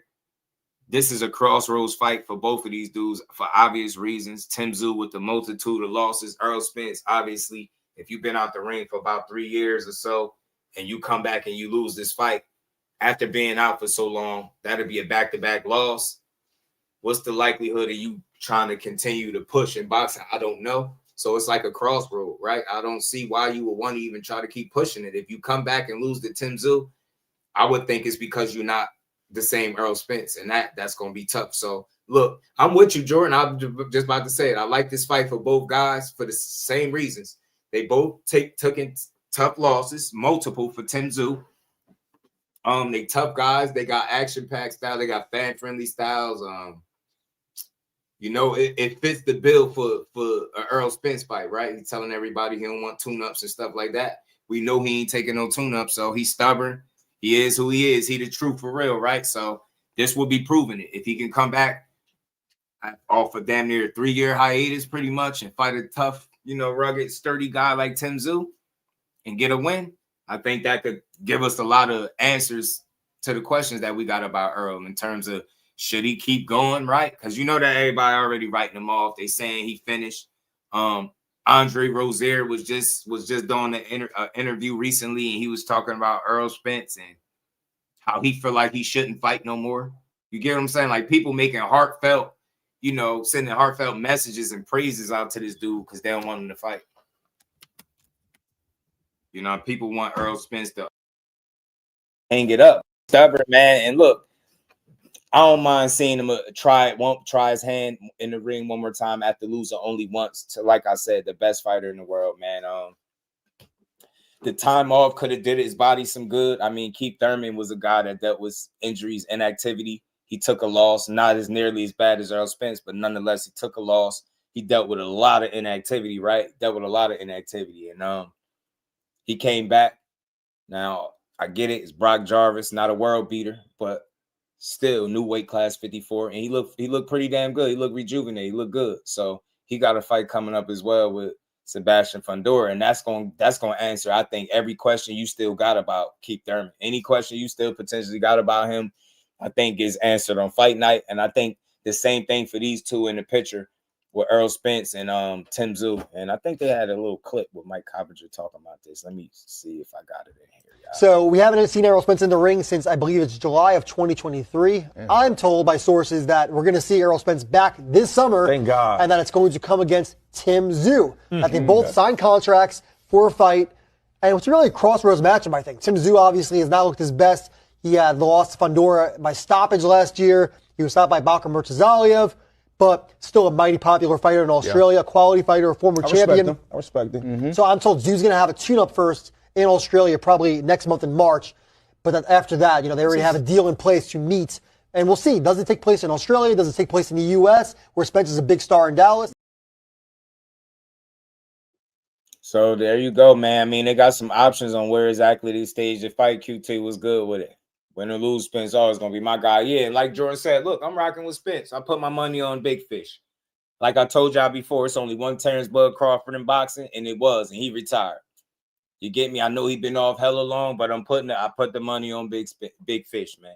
You know what I'm saying? I know he want to get back. He looked like it had to be a reason that you still staying around the gym, staying in shape. Yeah, it could just be for the love of the sport. But come on, EJ, we know you trying to get your way back because we keep hearing these little announcements and things. And I think this one is the most legit out of any comeback that we got. And on top of that, there's some talks about him being in Philly with Bradman Edwards possibly, training him. So look, I'm all for this, man.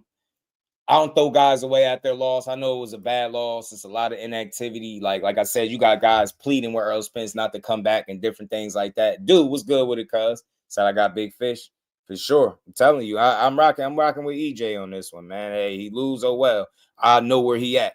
Shout out to dude sending them gifts, man. Y'all send the gifts too, man. Shout out to Big Deal sent a gift too, man. So shout out to my guys. Still 100 people here. Hit the like button, y'all. We're gonna keep building. This is a good fight. I think why is the best news out of any of these other updates that you got pertaining to Errol Spence? One, it kind of fits the bill in terms of what Errol Spence is looking to come back, right? You don't really call Tim Tszyu a tune-up per se, right? I think even with the losses, you could look at him as he could be a bit of a risky fight, right? Especially when you got a lot of the same questions looming and surrounding you that he has, right? They got similar questions, and I think as boxing fans, we get a lot of those questions answered. So I think it's a win for us. We get to see Errol Spence back. You heard the reaction when Mike Coppinger said Errol Spence coming back. Dude was like, good. Like, dude still want to see this guy. They rock with him. He still got a fan base. They interested in what he got to say. There's been some talk about Charlo. So look, it's still people out there. And shout out to y'all for not throwing y'all guy away. For people that's Errol Spence is your favorite fighter. He's one of my favorites too. I rock with him. Shout out to y'all for not throwing them away, because I understand it's a large amount of y'all that's still out there that feel like Errol Spence can make a run at 54. I've heard that argument as recent as a couple days ago with people like, man, I got Spence doing X, Y, and Z. So look, they still believe that he can come back and be a factor, a threat. What division? Obviously, it's going to be 54 against Tim Tszyu in July. This works, whether it's in Australia or not. And it's crazy. They saying Tszyu will take a tune-up fight in Australia prior to their bout. Oh, okay. I was about to say, damn it, they call it Errol Spence a tune-up bout? That's crazy. I thought they was calling Tim or Errol the tune-up, but nah. They saying Tim will take a tune-up bout before he fights Spence. So that sounds like legit. You get what I'm saying? They want to see what Tszyu still is after him getting his ass beat the way he did. He took some tough losses, man. The Fundora first one with the hole in the head, that was brutal, bro. He was fight. He had PTSD the next time he got in the ring, bro. As soon as somebody touched that head, he was pawing at the head like he was bleeding. So right now, I think the loser, man, I don't know what the loser gonna do. I think if Errol Spence, if you lose this fight, I think you seriously possibly contemplate retirement. Because I think for him to lose this fight, and Tszyu is a credible guy. He's solid. He's talented and all that good stuff. Come from a father that fight, right? That was a hell of a fighter. But let's be honest, man. If Errol Spence loses this fight, Errol Spence ain't Errol Spence. You get me? There's people that feel like the reason he lost his one and only fight is because he wasn't Errol Spence. So he can't afford not to be Errol Spence in this fight. He needs to be Errol. He needs to be EJ. He needs to be Big Fish. He need to be the eye collector and all that shit. He need to put belt to Tszyu ass, man. I'm telling you. And with their styles, I don't think there's no way we don't go out there. I don't think there's no way we lead this fight without getting all the answers we need from these dudes. Because how they fight. Neither guy is a fleet-footed guy. They're not going to use the ring and utilize footwork and angles and all. Nah, Spence coming straight to you, and so is Tszyu. It's going to be like two trains on the same track. It's going to be a matter of attrition, probably who in better shape, who won it more, right? Who got less wear and tear, who could take the better shot at this point in their career. We don't know. The last time we seen Errol Spence, he was in there at 47 to Terence Crawford getting dropped with jabs and shit, right? Just looking totally all balanced and just not in good shape at all. So I think this fight is fireworks, and I like it. I like it for both guys. I really do. It's all good, babe. I like it for both guys, man. Shout out to my baby girl always champion. Yes, send the gifts. We got merch. We got the shirts. Hit the like button. Sub to the channel. We still got about 130 people in here. Hit the like button, y'all. Tszyu fan, but old Spence turn up too much for Timmy. That's why I think the way Spence mixes it up to the body in rare form, along with utilizing and establishing that jab, makes him a more sound fighter than Tszyu offensively. Right, I like his attack more than Tszyu, but Tszyu got some creativity to him too when he get in his bag, man. Tszyu could fight, and I think he's a little better than what people try to give him credit for in terms of boxing ability. Right, dude can fight. So, and he tough, he rugged, but he has wear and tear. So it's gonna come down to who could take a better shot. How much the wear and tear affected Spence? Did the years off hurt him or help? That's a real question. It looked like it helped Keith Thurman a bit, right? You know what I'm saying? So Shakur can't fight. He fell. Sure. Ill Will, my dog, man. My dog was good with it. Nah, I'm gonna have to time you out for that, buddy. We can't be putting fake news and just false narratives in the chat. Shakur Stevenson ain't failed no drug test. We're not doing that. You definitely came to the wrong platform to spread lies, bro. That ain't what we do over here. If it really happened, bro, trust me, I'll be one of the first people to talk about it unapologetically too. And I'll go at it 100% just like I do with anybody else that pop hot. But we ain't gonna put the jacket on him, bro. He ain't never failed a drug test in his career. We ain't doing that. But back to regular schedule programming. So like I said, y'all, this year is turning out to be a damn good year for 26. I like it, bro. I really do. We getting better fights. We getting more clarity. We getting the pound for pound list being shaken up. Guys moving up spots. Guys swapping. Guys falling off, right? You know what I'm saying? There's a lot going on. I'm hearing a lot, man, a lot of different matchups. And this right here could be possibly one of the best ones. With him getting closer to solidifying who a trainer is, I think that was something that possibly kept him out the ring as well. You can't come to the dance if you ain't got a proper corner, right? So, he spent pretty much his career with Derrick James. We see how that split went. And it seemed like since then, Errol Spence been kind of shopping for different looks of different trainers. And like I said, I heard he was in Philly with Breadman. So I like Breadman. He know his shit.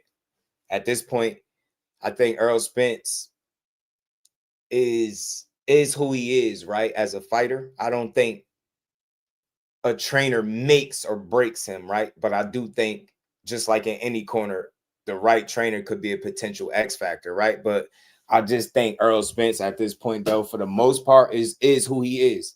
He's not about to reinvent himself. He's not about to change his style. Errol, he gonna establish that jab, and he gonna go to your body. He gonna try to snatch your eye socket if he could. We know what Errol coming to do.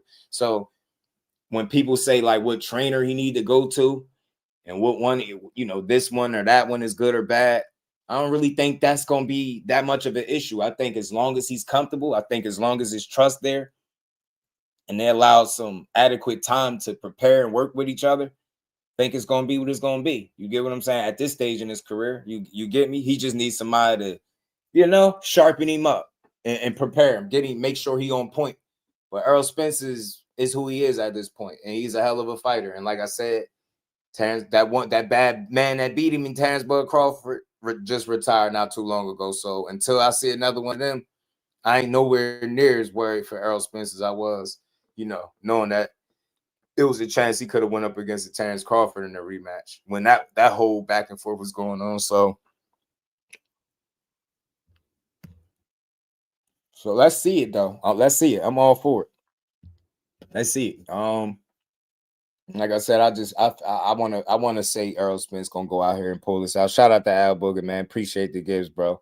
Shout out to my guy. I wanna believe that he'll go out there and you know, get it done. But that's wishful thinking, because truth be told, I don't know what to fully expect, but I will say this: if he's better off or in better shape, like, right, if it ain't just him looking good, right, he's actually in good shape and the time off has done him well, I think he got a significantly good chance at winning this fight.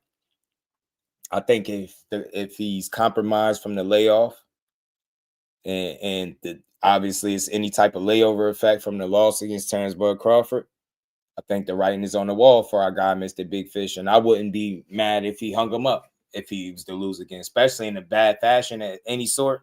But we putting that good energy in the air.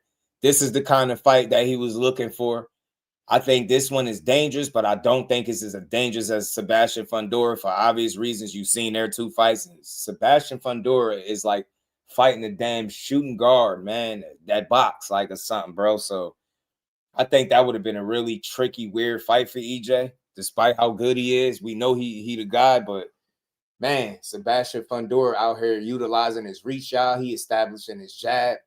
Man, that would have been a really dangerous fight. I think that got a little more danger to it because of all that damn height and him just being an anomaly in the ring. Like, who do you even spar with to prepare for that damn tree? I would love to know who keeping sparring with to prepare for Fundora, bro. And shout out to Zoom. What's good with it, bro? So how recent is this? I thought bro was retired. Now this is now. This is now, Damon. This is now. Yeah, this is now. This up to date. And I had played the little quick clip from Mike Coppinger. Just for anybody that didn't hear it, bro. Still got 130 people in the building. Make sure y'all double tapping the screen on the vertical side. Y'all hit that like button. It's free. Let's run the likes up. If you're on the horizontal side, make sure you hit that like button, y'all. But let me play the clip for anybody again. It's short for anybody that didn't see it. So we haven't seen Errol Spence in the ring since I believe it's July of 2023. Yeah. I'm told by sources that we're going to see Errol Spence back this summer. Thank God. And that it's going to come against Tszyu. That they both signed contracts for a fight. And it's really a crossroads matchup, I think. Tszyu obviously has not looked his best. He had lost to Fundora by stoppage last year. He was stopped by Bakhram Murtazaliev. But still a mighty popular fighter in Australia, a quality fighter, a former champion. I respect him. So I'm told Tszyu's going to have a tune-up first in Australia, probably next month in March. But then after that, they already have a deal in place to meet. And we'll see. Does it take place in Australia? Does it take place in the U.S., where Spence is a big star in Dallas? And there you go. And not to look too far ahead, but we fight junkies, bro. We fight junkies. I ain't trying to put the cart before the horse. I ain't trying to speed up too much. But y'all already know it's been some back and forth a little bit with Errol Spence and Jermell Charlo. Not saying the fight is going to happen, but I know for sure if Errol Spence come back and he looked the right kind of way and he gets past Tszyu, I know people going to start talking about, hey, Charlo, what's up with the Charlo fight? Because you hear Charlo start talking about how there's no friends in boxing. Then he start calling everybody out. Then he called Errol Spence out. Errol Spence said he wants some money, man. So I don't know. That could be a potential fight. I mean, both of those dudes are at similar points in their careers where they seem like they're at the tail end. Jermell Charlo seemed like he's been trying to get back in the mix for some time now under the right situation, and maybe an Errol Spence fight would be the one. Who knows? In the perfect world, maybe. He said he got sparred with Buddy from Street Fighter. You stupid, bro. Say he look draining. Ooh, guys, I'm sure Spence had a lot of information and shit. Spence been in shape and training. Got high hopes for him at 54. It's a lot. There's quite a few people. You ain't alone, LWell. It's quite a few people that got high hopes for that man. And rightfully so, right? Like, one fight shouldn't be a death sentence. If nothing else, bro, I would love to see him come back and get his hand raised one more time. I really would. I really would.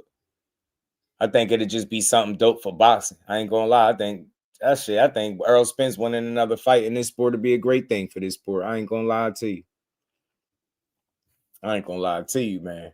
I really do.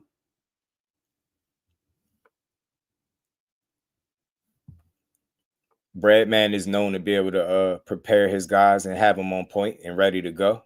You know what I'm saying? So hopefully we get this. I think all systems go. Like I said, it seemed like the stars are aligning now because you're starting to get some of the answers to the question, right? Or is Errol Spence in shape? That's check. You seeing him in the gyms, check. You hear him talking about a trainer with Breadman Edwards, check. I'm assuming that legal situation with him and Derrick James is something either on the back burner or maybe they resolved it. And seems like he can now focus on his next fight, which seems like it's going to be Tszyu in July now. So we'll wait and see. Can't wait to see it, though, man, because like I said, I'm rocking with EJ, man. I want to see him pull it off. Let's keep rolling, man. I seen a clip with Keith Thurman, right? And then they had the Mr. Suspicious guy asked him about Devin Haney. And again, I like to hear this stuff because Devin Haney's name is just coming up everywhere now because he's winning. And that's what winning does. When you're winning and you keep winning, they start putting you in other divisions. They start matching you up with different guys. And that's what he kind of did right here with Devin Haney. So this is what Keith had to say about your guy, Lord Devin Haney, the water walker. Devin Haney just came on and said, yo, Xander Zayas is unified. He got 2 belts, pretty much saying like he wants to come up to 154 and take those belts. Would you be willing to get in there with Devin Haney? Oh man, I told Bill Haney before I couldn't tell him on the phone that they were going to give me the Tszyu fight and that I was happy with the contract that was coming my way. Yeah. He was on the phone. He said, Thurman, how much do you want? We respect you, but we want to fight you. I believe in my son, this, that. And I said, but this is before the Ryan fight. You know what I'm saying? Yeah. I said, Bill, at 147, you need to slow down. You will get your son hurt.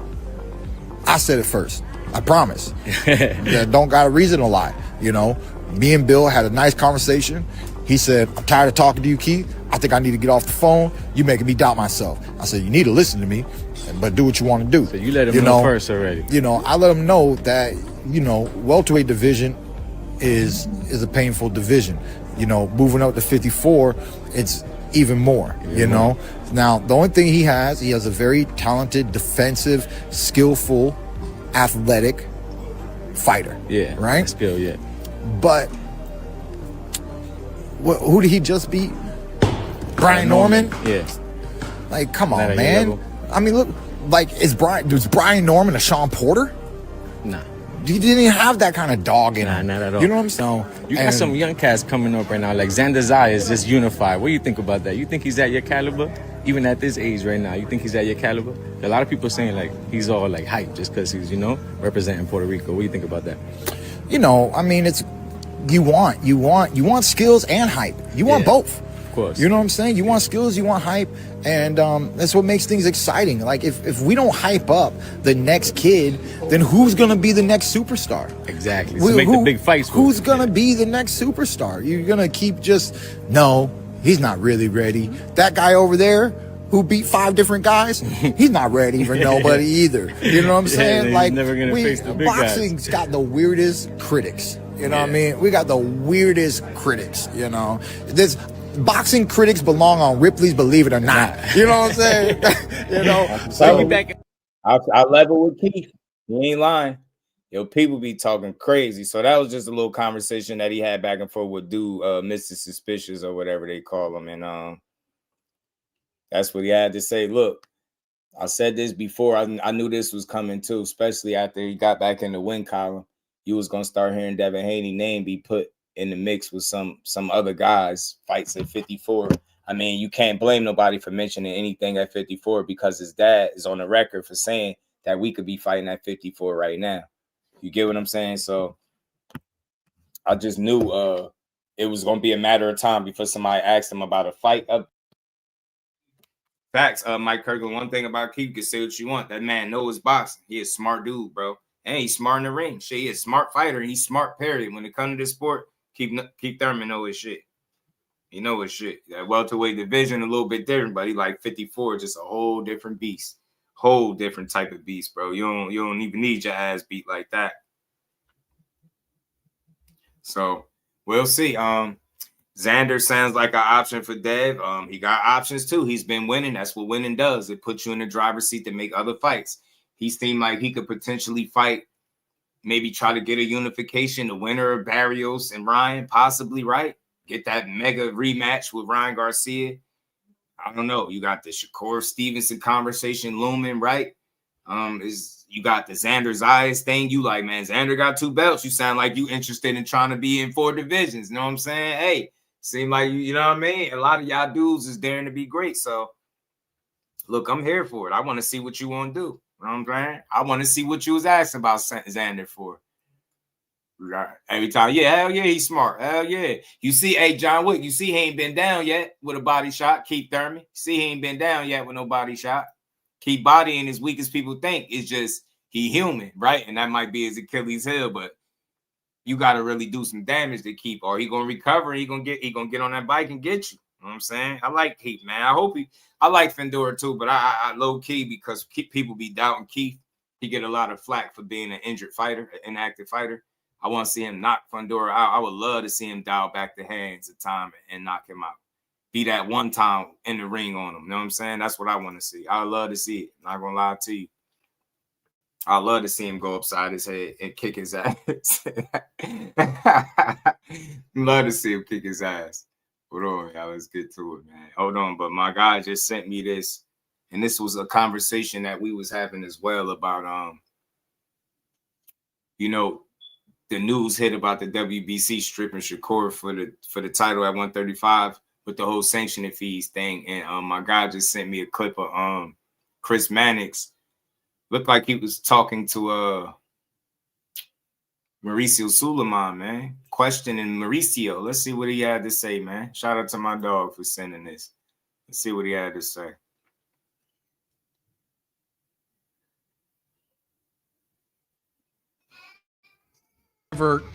Nominal is worth $120,000. It's worth $1 million or $1. It is not about the money. It's a big difference. What's about the money to him? It's about the money to Shakur. Well, he chose not to continue as WBC champion, and it was his decision. It is not about the money. Logically, is anybody happy fighting for? Then what the fuck is it about then, Mauricio? Because why you trying to shake that man? What is it, 7 months after he just paid y'all? What you mean it's not about the money? It could be $1 or $1 million. When people say shit like that, you see what I'm saying? That's bullshit. It could be one. It's not $1. It was 100,000 of them. As a matter of fact, you gonna say that dumbass shit after you just tried to shake Terence Crawford down for $250,000. It's not about the money. Y'all goofy as hell. He made his decision. Y'all made y'all fast as hell. You didn't even think about making unifications down there at 135 and making money with the belt with him. You didn't even think about that. Y'all here trying to extort these fighters and shake them down to call themselves a champion. You mad because he made a fight without defending that title? He just fought the #1 guy. I don't think he owed y'all no more money. Hell no. Let me start this over. My bad, job. Damn, he be pissing me off. He just don't come off as an honest, genuine person. It's not about the money. It's exactly about the money. That's why we here. Because I'm pretty sure if you was charging Shakur $1 for the fucking belt, he would have paid it. Now you talking about $100K for a belt that he didn't even defend? He like, man, hold up, bro. 100K for what? I'll get that to my daughter. And I'm with him. I agree with him for that. You bogus. Y'all just got money. Talking about $1 or $1 million. That's a big difference. Go ahead and tell Shakur, hey, you know what? Hey, man, we'll reinstate you as champion. Just give us $1. We don't need the 100K. Man, you get what I'm saying? You might get $100. You get what I'm saying, though? But just to say some shit like that is just unnecessary. That's when you know somebody is not being sincere or genuine. When they say bogus shit, 1 million to or million or $1 is a enormous difference. The hell you talking about? We ain't got to do $1 million. $1 to $100,000. It's a big difference, bro. It's a big difference. I wouldn't have paid y'all asses. Do you really believe that the WBC's involvement, however, nominal, is worth $120,000? It's worth $1 million or $1. It is not about the money. It's a big difference. Well, it's about the money to him. It's about the money to Shakur. Well, he chose not to continue as WBC champion, and it was his decision. It is not about the money. Logically, is anybody happy fighting for interim titles? All of them. Otherwise, they would not fight for the interim because title. they think it's a step to the next one. They think they're getting ordered to fight for a full title. Why does it have to be on your times? I don't tell you how to do your job. My job is to be the president of the WBC, which involves many You hear this things. bullshit? Listen what he just said to Chris Manning. Otherwise, they would not fight for the interim because title. they think it. When you put up resistance to the system, this is how they come at you. It always go left. It always go somewhere else. He's not telling them how to do his job, but he's just trying to get some understanding, some straightening as to why did you strip him? And then the first thing you do is try to downplay the same money, but you was charging him. You did a $1 million or $1 don't make a difference. It do. First, it was $250K for Terence Crawford and his highest payday. Now you heard Shakur made his highest payday, and you needed a little piece of change off that too. It's crazy work, bro. I don't like this WBC. We be crooks. Y'all got that right. Whoever came up with that, y'all got it right, bro. Chris on his helmet, bro, and I love it. Man, Mike Kirkland, like my brother behind the hand said, man, this dude is single-handedly destroying the 4-belt era. It's not Jake Paul. You get what I'm saying? It's not Turkey Al-Sheik. You get what I'm saying? Keep it a buck. And he'd rather extort fighters than have these dudes represent his title. Get that weak ass shit out of here. No, I'm not in support of you extorting fighters. And you can't even give a guy a straight answer as to why you, out of all people, deserve money. The only sanctioning body. Yeah, it's always y'all, man. It's starting to look like a recurring theme to me. Then it's, man, this shit just, it's not a good look at all. I don't care what he say. They think it's a step to the next one. They think they're getting ordered to fight for a full title. Why does it have to be on your times? I don't tell you how to do your job. My job is to be the president of the WBC, which involves many things that you cannot imagine. I was actually, to be fair, Mauricio, I was on your side. I was on your side. Being the champion, moving up in weight, and being a champion gives a element of positive and value. I think Shakur Stevenson was number 1 at 135. Teofimo Lopez was number 1 at 140. That's all that mattered. I don't think anybody gave a damn about. That's all that matters for you. Man, shout out to Mauricio. Where the rest of this conversation that we needed, bro. Hell, do you really believe? I mean, not Mauricio. Shout out to Chris Mannix. Shout out to Chris Mannix, bro. We need the rest of that conversation, bro. He was on his ass. And you see how they get agitated when you ask them, when you confront them about their bullshit rules and system that they got in place that they can't even explain. He can't even explain it. He can't explain it. He says it's not about the money, but he just start talking about positive value with him moving up to 140. So you seen value in him having that fight. So you seen fit to try to charge him some extortion fees. And he was on top of that shit. Get out of here, man. He told Chris, why does it have to be on your time? It's not on our time. But you run around here handing out interim titles to everybody. You get what I'm saying? That's like Oprah giving out cars and shit at the show. You get an in title, you get one, and then these dudes don't end up being the champion. That's why they fight for the interim title. If David Benavidez probably would have known that he would have never got a shot at Canelo Alvarez, he'd have probably said, the hell with them interim titles. Missed me with that shit. Dudes have no problem calling themselves an interim champion because they think that puts them in line for the actual title, like Chris was trying to say. But he gonna sit his fat neck. Let me chill. Yeah, I'm gonna chill. He gonna sit his ass up there and act like he don't know what he talking about. You get what I'm saying? You gonna sit up there and act like you don't know what that man talking about. He ain't trying to tell you how to do your job. He's trying to understand how it is that you do your job, because this shit ain't making no sense. That's what he was asking. He was grilling you and you didn't like it, bro. And right now, with these recent moves, the shit with Crawford, and now this with hold on, he struck out the bullshit with Crawford. You backed Ryan Garcia and gave him a title shot off a loss, inactivity, and cheating.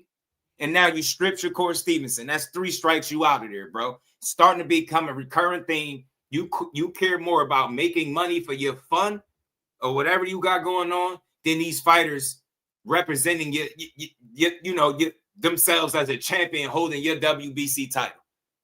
That money matters more than anything, because if it didn't, you wouldn't have stripped him. And you did that shit immediately. What was this, like 7 days after he had the fight? Make it make sense. No heads up, no nothing. You don't tell the man beforehand, hey, man, you go up there and take this fight. This going to cost you $100K. You get me? Probably still would have let the belt go, but you didn't do it the right way. It's nasty work, and you probably just assumed that because he was making money and good money, that he was going to be willing to pay you again. And he outed y'all asses by letting you know, I already paid y'all. I'm not paying you twice. No. You ain't have shit to do with this fight. Take your little funky ass belt. And I feel him, bro. I feel him. I can't lie. I feel him. I feel him. At the end of the day, if that's what it's going to be, that's what it's going to be. Hendor was good with it. You ain't shaking me down for no bread, bro. It's facts. You get what I'm saying? Arguably got boxed down every damn round. Neutralized, dropped. Then after cheating, messed up the rematch, and then he gets backed by the WBC, and this Mauricio Sulaiman, who's going to bat for this guy like he changed his life around. You can't make this shit up, trying to justify him getting a title shot off a loss like we don't know it's about ticket sales and making money. This dude is all about making money, and you know what? If he would just be honest and say that, I think people would respect it a little more. They probably won't 100% still agree with it, but people will be able to respect it. He always downplaying the money, but notice both instances he tried to downplay the money. $250K and then $150K for Shakur. You talking about $350,000, and he running around here acting like it's $350, like it's $3.50, talking about 1 million or $1. It's not about the money. It's definitely about the money. It's definitely about the money, because had he paid it, he would still be the WBC champion at 135 pounds. Y'all don't care about the best fighting the best and making the best fights. Y'all only care about getting paid. It's clear as day. If that's not true, you're going to have to change my mind, because I don't believe y'all give a damn. You backed up a cheater that never held himself accountable.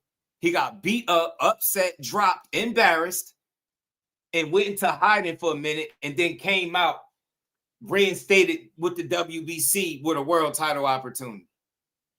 Yeah, okay, WBC. Yeah, it ain't about the money. Yeah, Ryan Garcia getting a title shot off a loss after getting embarrassed by Rolly and getting outboxed by Rolly.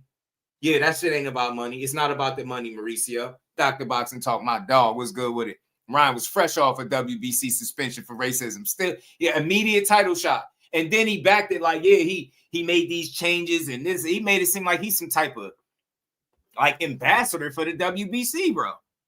I was like, yo, Mauricio Sulaiman, bro, nasty work, bro. Nasty work. We got too many instances where you can't really explain why you do what you do. And then when the public that's paying for these fights, that's talking boxing every day, the Chris Mannixes of the world, when he grill you and ask you, he was being respectful. He trying to ask you to get some straightening.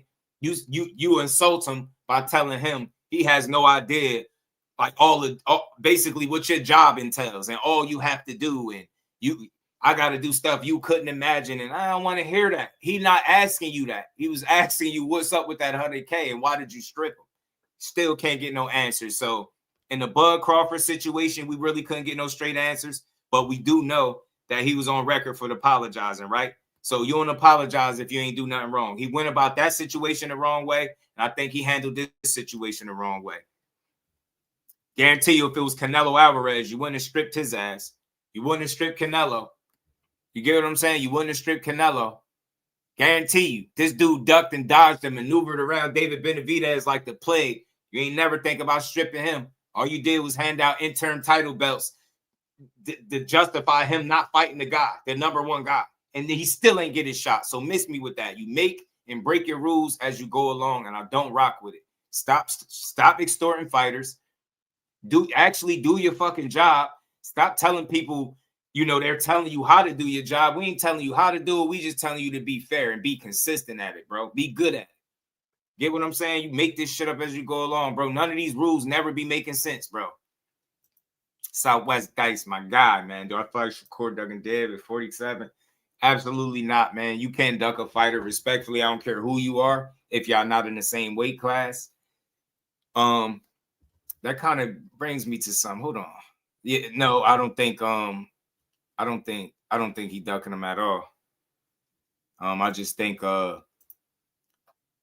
what you got is you got two really successful guys, pure boxers of the sport, right? You got one that started at 26, one that started at 35. That's two weight classes, right? So I think that the issue that they're having, or that they're gonna have with that fight, is nobody is gonna want to give up everything, more than likely, right? Nobody wants to give up everything. I'm saying, you want to give a little, get a little, right? I think with Shakur being in his fourth weight class, I think 47 to be number 5, obviously, for him. Not saying he's not capable of making that jump with no claws or nothing of that sort, but the question is that something he feel like he should do? Is that something that he's willing to do, right? I don't know, but as far as it be ducking him, nah, you can't duck somebody you're not in the same weight class with. And on top of that, I think anytime you got two guys that are successful as what they've been, you got to be realistic. I think the problem also is going to be who's going to give up what, who's going to make the concessions. To me, it seems like Devin is dead set at 47 and Shakur is dead set on that rehydration. You see the issue? They're going to run into the issue because Devin going to want to, I think the only way the fight happens, he has to have it under his terms, meaning you got to come up to 147. You can't have no rehydration. You just got to fight him. I think it potentially, if he agrees to do that, I think there's a strong possibility that fight could take place. But I just don't know. I don't know. You know what I'm saying? It seems like it's headed to happen. But like I said, what's going to have to happen for the fight to take place is Shakur is going to have to go to 147, no rehydration, and cook him and take his title type shit.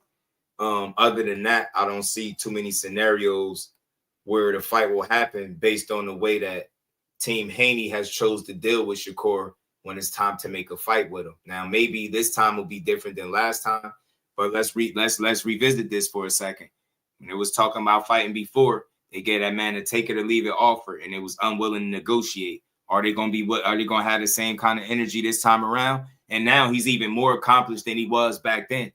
You get what I'm saying? So it's like, when y'all go to that table, what's that conversation going to be like? You want to fight at 47, no rehydration. Well, where do you give any for him? Is it going to be him making the concessions and have to be in his fifth weight class versus you being in your third? You get what I'm saying? So that's going to be the issue. And I had some pictures I wanted to pull up. I was talking about this rehydration garbage that people kept bringing up, and I wanted to highlight a couple things about that too. So, you know what I'm saying?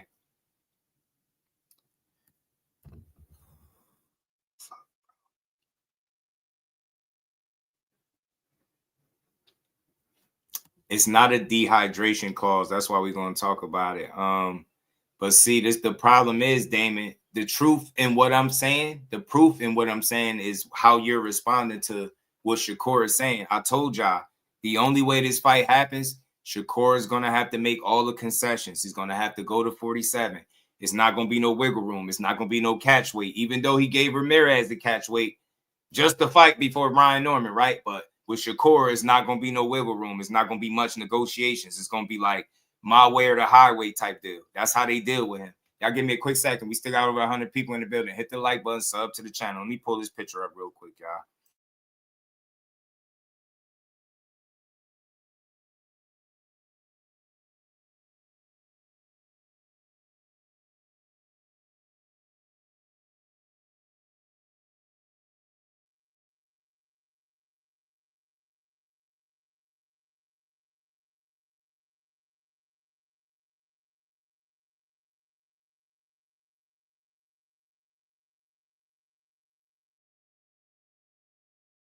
go. All right, there we go. So look, what think about what you're saying. I feel like skills pay the bills. I think Shakur feels like that too. But again, man, boxing is about a sport of inches. It's about leverage, advantages, and shit like that. And I think if you Shakur, he's considering what he could be potentially giving up being in his 5th weight class versus a guy in his 3rd. I don't see how people can't see the difference. And you're talking about a dude packing on 25 pounds on fight night. That's something that he's considering too. So it's like the question for Shakur is going to be like, how much are you willing to give up? And this is what I wanted to see for anybody that's they be talking about this rehydration stuff, right? And I just wanted to look at a couple of things, man. And talk about it. You know what I mean? Based on what they see here. Boxing rehydration clause explained. In the world of professional boxing, the rehydration clause is a contractual limit on how much weight a fighter is allowed to gain back between the official weigh-in and a specified time on the day of the fight. While the official weigh-in usually happens 24 to 36 hours before the bout, fighters often cut massive amounts of water weight to hit their mark only to balloon up immediately after. This clause keeps that post-fight, post-weight, and weight gain in check. Do you see that right there? Do you see that about how guys will hit their target weight and then balloon up? Do you see that they're explaining it so they're aware? So it's not a dehydration clause, but it's for people. This, to me, exposes guys that's not fighting where they should be fighting at. And that's why people don't like it. So they'll say, yeah, it could weaken a fighter. And I seen, Chris Algieri, he said he's not a fan of it and he's against it, right? But there also are some people that are against ballooning up in weight on fight night. You get what I'm saying? And then having a significant advantage that way and saying, oh, but I made weight. It's sucker shit to me. You know what I'm saying? So just think about that. How it works. The official weigh-in, both fighters must hit the contractual weight limit. Let's say example, 147 pounds for welterweight. It's funny that they got the example of welterweight. Secondary check, the clause stipulates a second weigh-in, usually on the morning of the fight. We obviously know all of this stuff. You get me? But you get me? Just look at this. In the world of professional boxing, it's the limit. Now look, listen to this. The limit. The clause typically restricts a fighter from gaining more than a certain percentage of their body weight or a specific number of pounds, often 7 to 10 pounds, over the initial limit. Hence the IBF. This is not something an individual fighter has implemented. It's just something that's a part of sports. So it's like saying your guy won't fight for the IBF title then, right? Your guy won't fight for the IBF title because he's too damn big, right? Because that's basically what that's saying. He won't fight for it. The penalty. If a fighter exceeds the rehydration limit, they may face heavy financial fines, or in extreme cases, the fight could be canceled. Why use one? They really explaining it. Safety. Listen to this. They're telling you why use one. Safety, the very first thing. Why use one? Do you see it in big letters? Why use one? Do you see the question? The first thing right up under that. You see it? Safety. It discourages extreme, dangerous weight cutting, where a fighter drops 20 to plus pounds of water and tries to put it back all in a day, which can be hard on the internal organs and brain. Miss me with that shit. Safety, bro. So again, I don't expect nobody that know they got a fighter that's arguably fighting in a weight class where he could be 1 or 2 up to be a fan of this, because you think it weakens your fighter because your fighter can't blow up to a super middleweight or a damn light heavyweight on fight night. And you're not cool with that because you need them to have all the advantages to feel comfortable with winning a fight. Call that shit what it is. The next one up, fairness. Fairness. It prevents a weight bully scenario where a naturally much larger fighter must drop down to a lower weight class. Look at that shit as plain as day. It's all up to your own interpretation. But how I interpret that, there's no way that a rehydration clause is in place to give one guy the advantage versus the other. It's to make sure that guys ain't cheating the scales. That's what this says to me. They trying to make sure you ain't losing significant amount of weight and then piling it all back on after the weigh-in, from the weigh-in to the fight. That's what guys are doing. So look, it's very simple. It's not much to argue about. If you're a fan, if you're not in favor of it, I know why you're not in favor of it. Because it doesn't benefit the guy that you like the most or the girl you like the most, whoever, right? The people that understand it, understand that there are guys that are fighting in weight classes where they shouldn't be in. They already big for the weight class. And then on top of that, you want to gain multiple weight classes of weight from the time you weigh into the fight. And you think everybody in boxing is supposed to be cool with it and be like, that's just regular. It's just regular. That's a lot of water weight, bro. That's a lot of weight to pack on. It's a lot of weight. So I'm glad bro asked that question, because I just wanted to bring that up for those rehydration clause specialists, right? Look how clear as day. Why use one? Safety and fairness. The 2 bullet points for why you would even use one in the first place is safety and fairness. But people will get up here and cry because you know you got a dude that wants to make whatever weight and then pack it all on fight night. So when you're in the ring, you're closer to super middleweight or light heavyweight, 3-4 weight classes above where you weighed in at, and you perfectly fine with that. So if you're somebody that's cool with guys doing that, then so be it. I'm just not a fan of it. I wish guys would fight closer to their weight classes, and that go for everybody, not just specific fighters, everybody. You get what I'm saying? But I don't rock with it. I don't rock with it.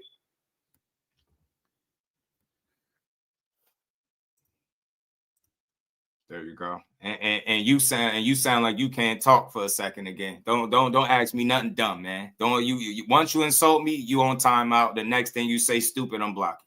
Shut up. Shut up. Shut the hell up. All I'm doing is reading what's right here in front of your face, and y'all still will try to argue it. You will still try to argue it. You will still argue it. Clear as day. These ain't my words. This is why this shit is in place to begin with. And you still will come here. Have you ever cut weight? Shut the hell up. I don't want to hear that weak ass shit. Shut up, goofy. Shut up. Shut up, bro. We know what time it is.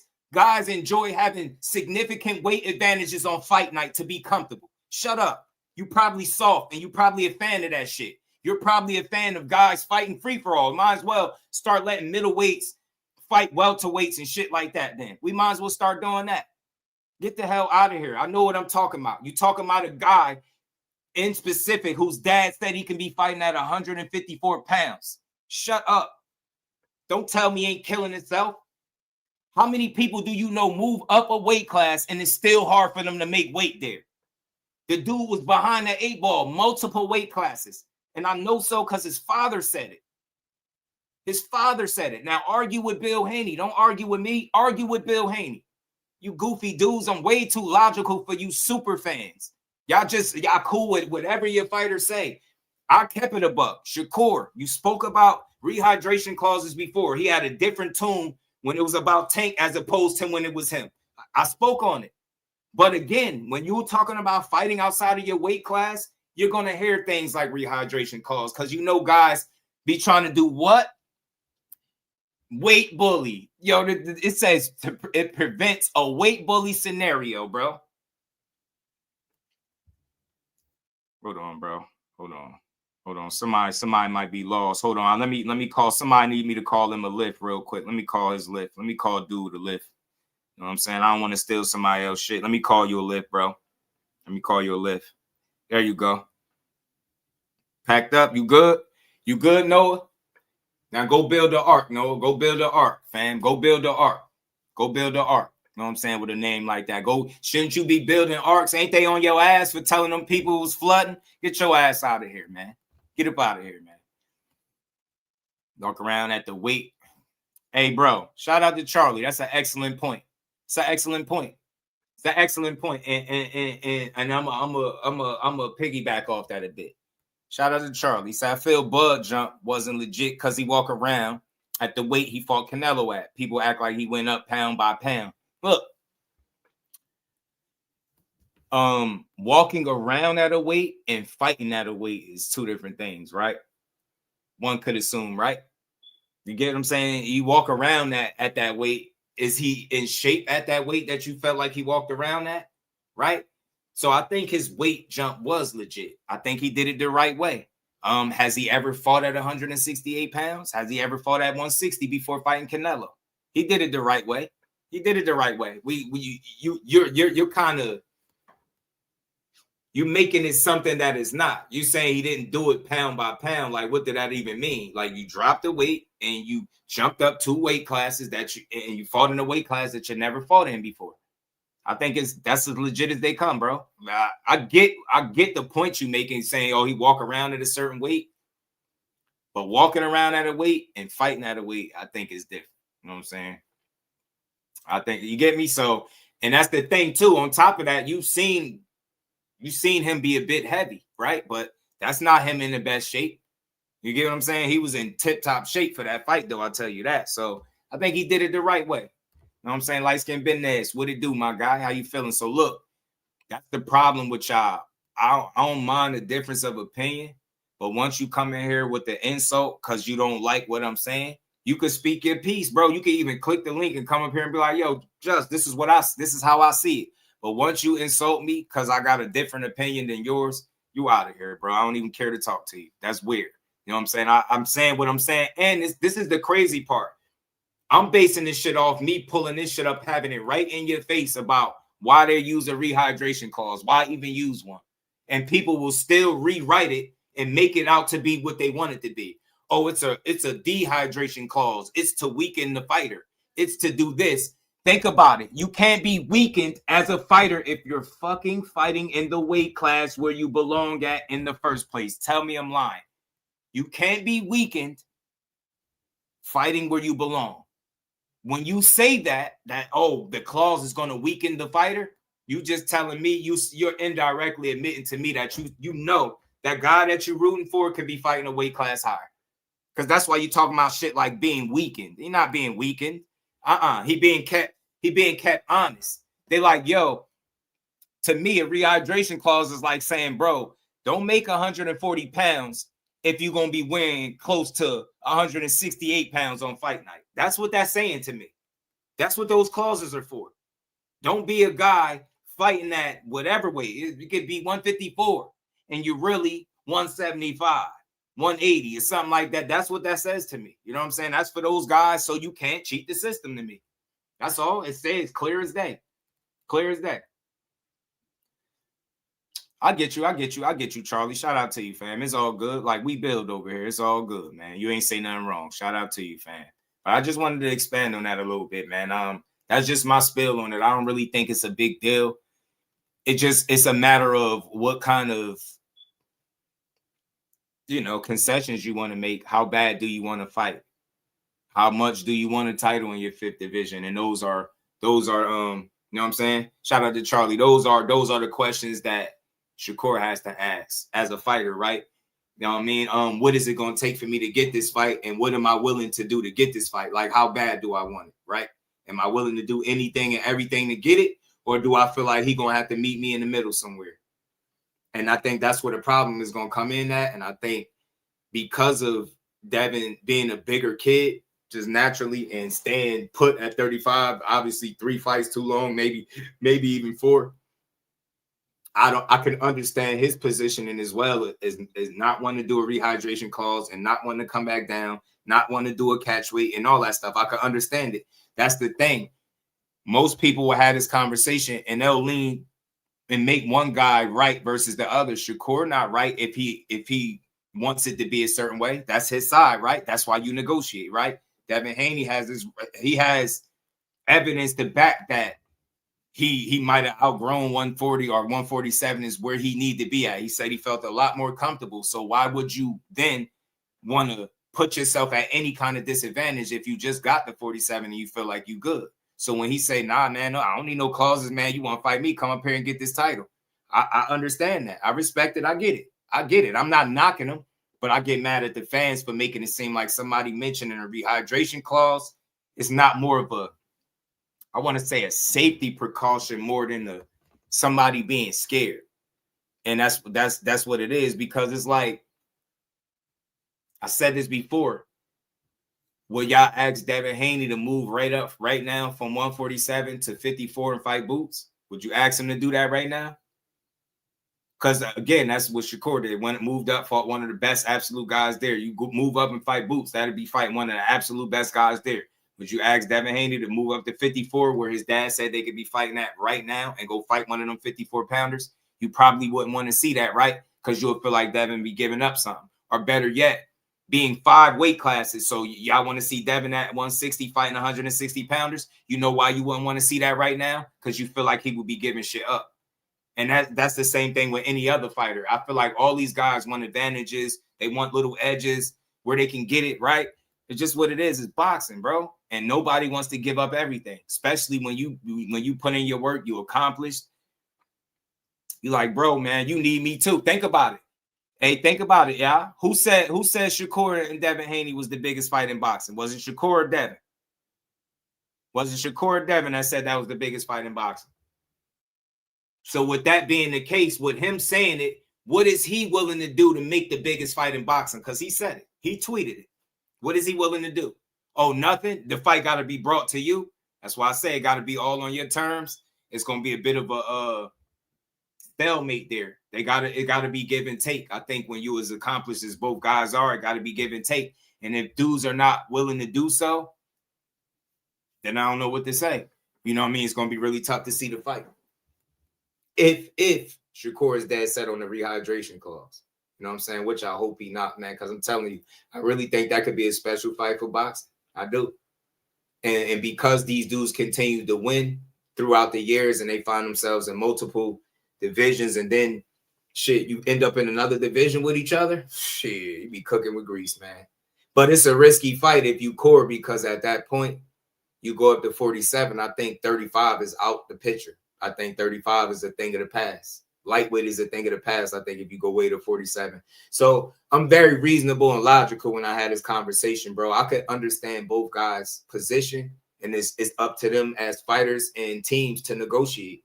We can't do it for them. We could argue all we want about what we like, how we feel like it should be, but at the end of the day, they're going to have to agree to terms. They're going to have to get on the phone. They're going to have to make the fight. You get what I'm saying? They're going to have to legit want to fight each other and be willing to do it. So we'll see, man. I don't know what the future hold, man, but anytime you can get world-class guys in the ring fighting each other is always going to be a good thing, bro.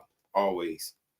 Yeah, I definitely want to see it. Me too, bro. But like along with that, bro, it's going to come some concessions, bro. Guys going to have to give something up. You know what I'm saying? It's going to have to be give and take. Amari the Reaper Jones, 21st. They got Amari Jones on the February 21st card. Amari Jones, not Omari. Amari, the one that was signed to DHP. That's good. He on the Barrios card. That's what's up. That's what's up. Shout out to Amari Jones. He could fight. I like Amari Jones. He nice like that. He nice like that, man. Hold on, man. Let me get this. Yeah, it's the fight game, man. I would Boots on the list. Yeah, nah, I get it. I get it. I think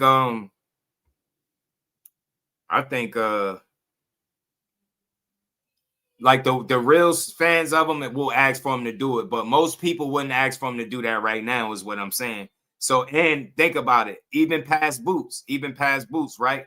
Like, say, I keep making this point that one guy would be in his 5th weight class versus a guy in his 3rd. There's a clear discrepancy in size right there. You can see it. I don't care what it looked like in the picture. You can see it in the ring. You get what I'm saying? And it's just going to be a problem, bro. It's going to be a problem, I think, when they agree with where the fight is going to be at or where it will happen at. But we'll see. Like I said, man, with dude saying that's the biggest fight in boxing, I would think he would want to do something to make the fight, right? That's just my way of thinking because he came out and said that. So we'll see. We'll see if it ever comes to fruition and if they can get on the horn and make something happen. But right now, I think the beautiful thing about all of this is, even if that Devin and Shakur don't have a fight, you know they're both in position to be in other big fights, meaningful fights, whether it's unifications for Devin at 47, whether it's venturing off up to 54. I mean, if you Shakur, You got options at 40. You got fights you could make there. You got potential fights to make at 35. It's up to you. So, you know what I mean? You got guys like Ryan and his dad, or his dad and Ryan talking about a fight, right? Or mainly his dad, Conor Ben. I never thought that was going to happen because I don't care what nobody say. I don't think he's scared enough. I just don't think that's somebody he's interested in fighting because of the styles. And then you got the Devin Haney thing. So you got your name in the mix with multiple fighters from anywhere from 47, 40 to 35. So you got options. If you Devin Haney, you have options. I think 147 should get interesting moving forward, man. What we're going to see. I think we get some good answers on February 21st.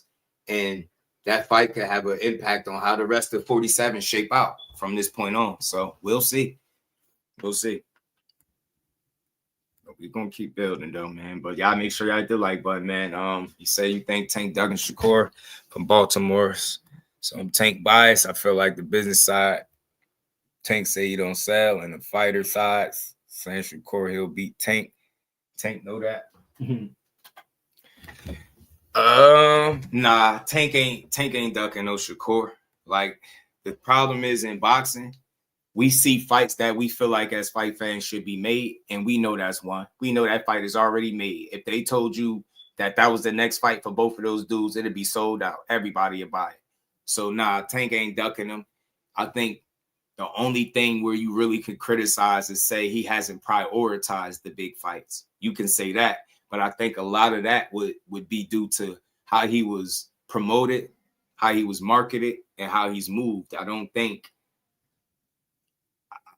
he's trying to be the world's greatest boxer. And I think that factors into who he fight. I don't think he cares as much as to who he fight as the fans do. Do he want to be great? I think he's great in his own right. I think he's proven that. I think anytime you beat the odds, you're great. But again, the ducking stuff, no. Nah, it's just maybe ain't prioritizing. And again, the fact that they haven't had more than a preliminary discussion about that fight should tell you all you need to know. It's a matter of prioritizing and making that a focal point. Shakur Stevenson, if you're in any kind of business, right, and this is the fight game, right? Now, I'm not saying that you're not confident that your guy can come out on top in this fight, but if you're in the business of making money, right, Shakur Stevenson is very risky to anybody's business if you're just being honest. The way he fights, right, stylistically, he can give you a tough night. And I think most people consider that before they fight him. It has nothing to do with being scared of him. To me, personally, right, these are men. I don't think they're scared of him. I just think it's like, I don't favor that style, or they don't fancy or favor their styles over that guy. So it's very risky. So it's not about being scared. And it's like the same thing when you're looking at a tank fight, right? It's risky for the business. So it's one of those things, right? And then there's a bit of an argument, right, where people was trying to say he didn't sell. Well, you fast forward to now, his first pay-per-view sold out, right? So it's like that narrative goes by the wayside. People say his performances wasn't good enough. He had back-to-back performances that I think everybody could go watch and enjoy, right? Back-to-back fights. So slowly some of the narratives that stood the test of time, they fell by the wayside because he's had multiple fights where he's proven exactly what he's worth and exactly what he can do from a ticket sales standpoint, just bringing general interest. And now you see that he's in the driver's seat to make other fights, and people feel like it's his era. So, nah, man, I think the stars are slowly aligning if it's in the cards for Tank Davis to come back to boxing. You know what I'm saying? Full-fledged. So it's one of those things, bro, where nobody is ducking, but it's a matter of prioritizing the fights. And like I said, if you in the Tank Davis business and you make money every time, right, and you fight who you want to fight, they just do things their way, and they don't jump or move for nobody. They move when they want to move. Tank move when he want to move. If he says you, then it's you. That's what his team says. So, yeah, maybe you could say he didn't prioritize the fights, but you would never hear me say Tank ducking Shakur or anybody else. That's just not the way I look at boxing. It's it's people got plans, you know what I mean? And again, it's about prioritizing. What fight do you think is the next best fight for you, right? If you're in the business of making more money, do you necessarily fight Shakur? And I said this before when they was talking about the 6-fight deal and stuff like that. if that in fact is real, do you fight Shakur that early in the deal? Or do you wait later? Right? Probably let him build a profile a little bit. Maybe the fight is more lucrative. Now it make more sense. Maybe now it's worth more of the risk. People are talking a little different about Shakur today than they was a fight or two or a couple fights ago, right? So now you hearing his name ringing a little bit. So you're going to hear his name mix and match with all these different guys. And it's just a matter of which guys is going to prioritize fighting, you know what I'm saying, versus the others. Nah. I really don't. No, prioritize is real because look, who's to say you gotta fight anybody, right? It's like we think fighters gotta fight who we say for them to fight, and it just don't work that way.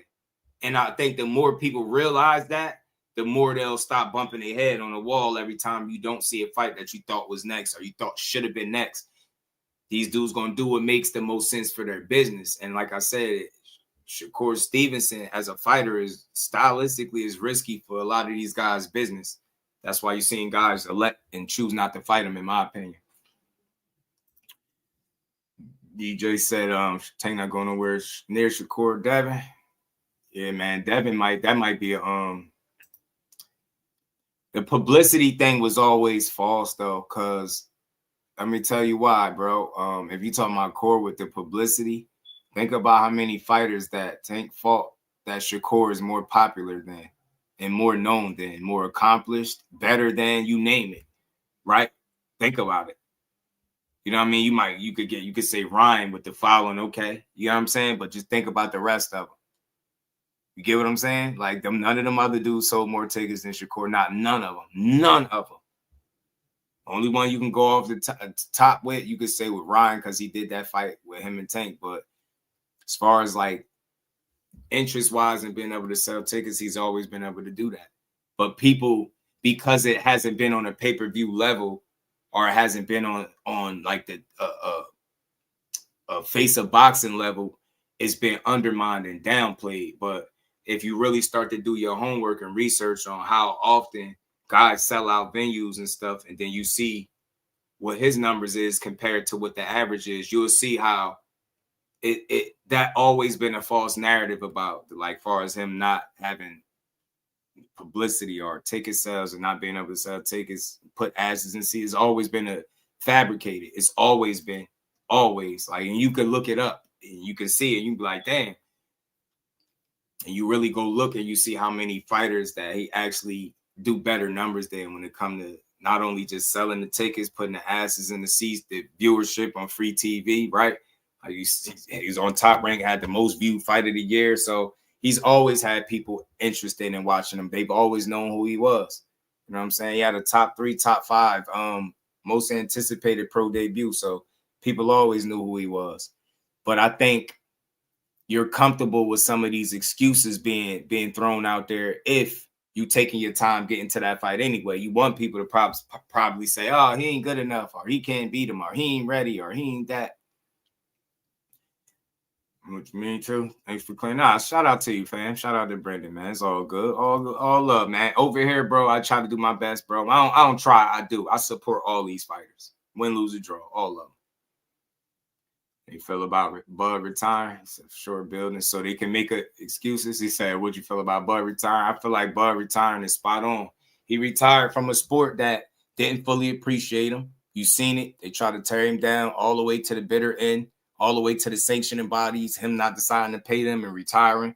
They slided him there, say he retired because Victor Conte can't give him the secret serum no more. It's just nasty what I've seen people do to Terence Crawford. So for me, I'm happy as a fight fan with the 42 fights he gave me.